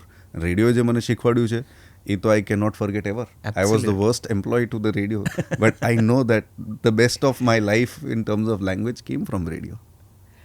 Definitely I am sure કે કોઈક એક સરસ એવી ક્ષણ આવશે, એવી સરસ મોમેન્ટ આવશે જ્યારે આપણે થોડા વધારે ક્લોઝલી, તમે કહો છો એવા ઈરાદા સાથે, એવી ઈચ્છા સાથે સંકળાઈશું અને કંઈક સરસ ઊભું કરીશું. Thank you very much. Thank you very much four joining અસ. અત્યારે આટલું જ. જલ્દીથી મળીએ છીએ જલસો પોડકાસ્ટ પર. Thank you.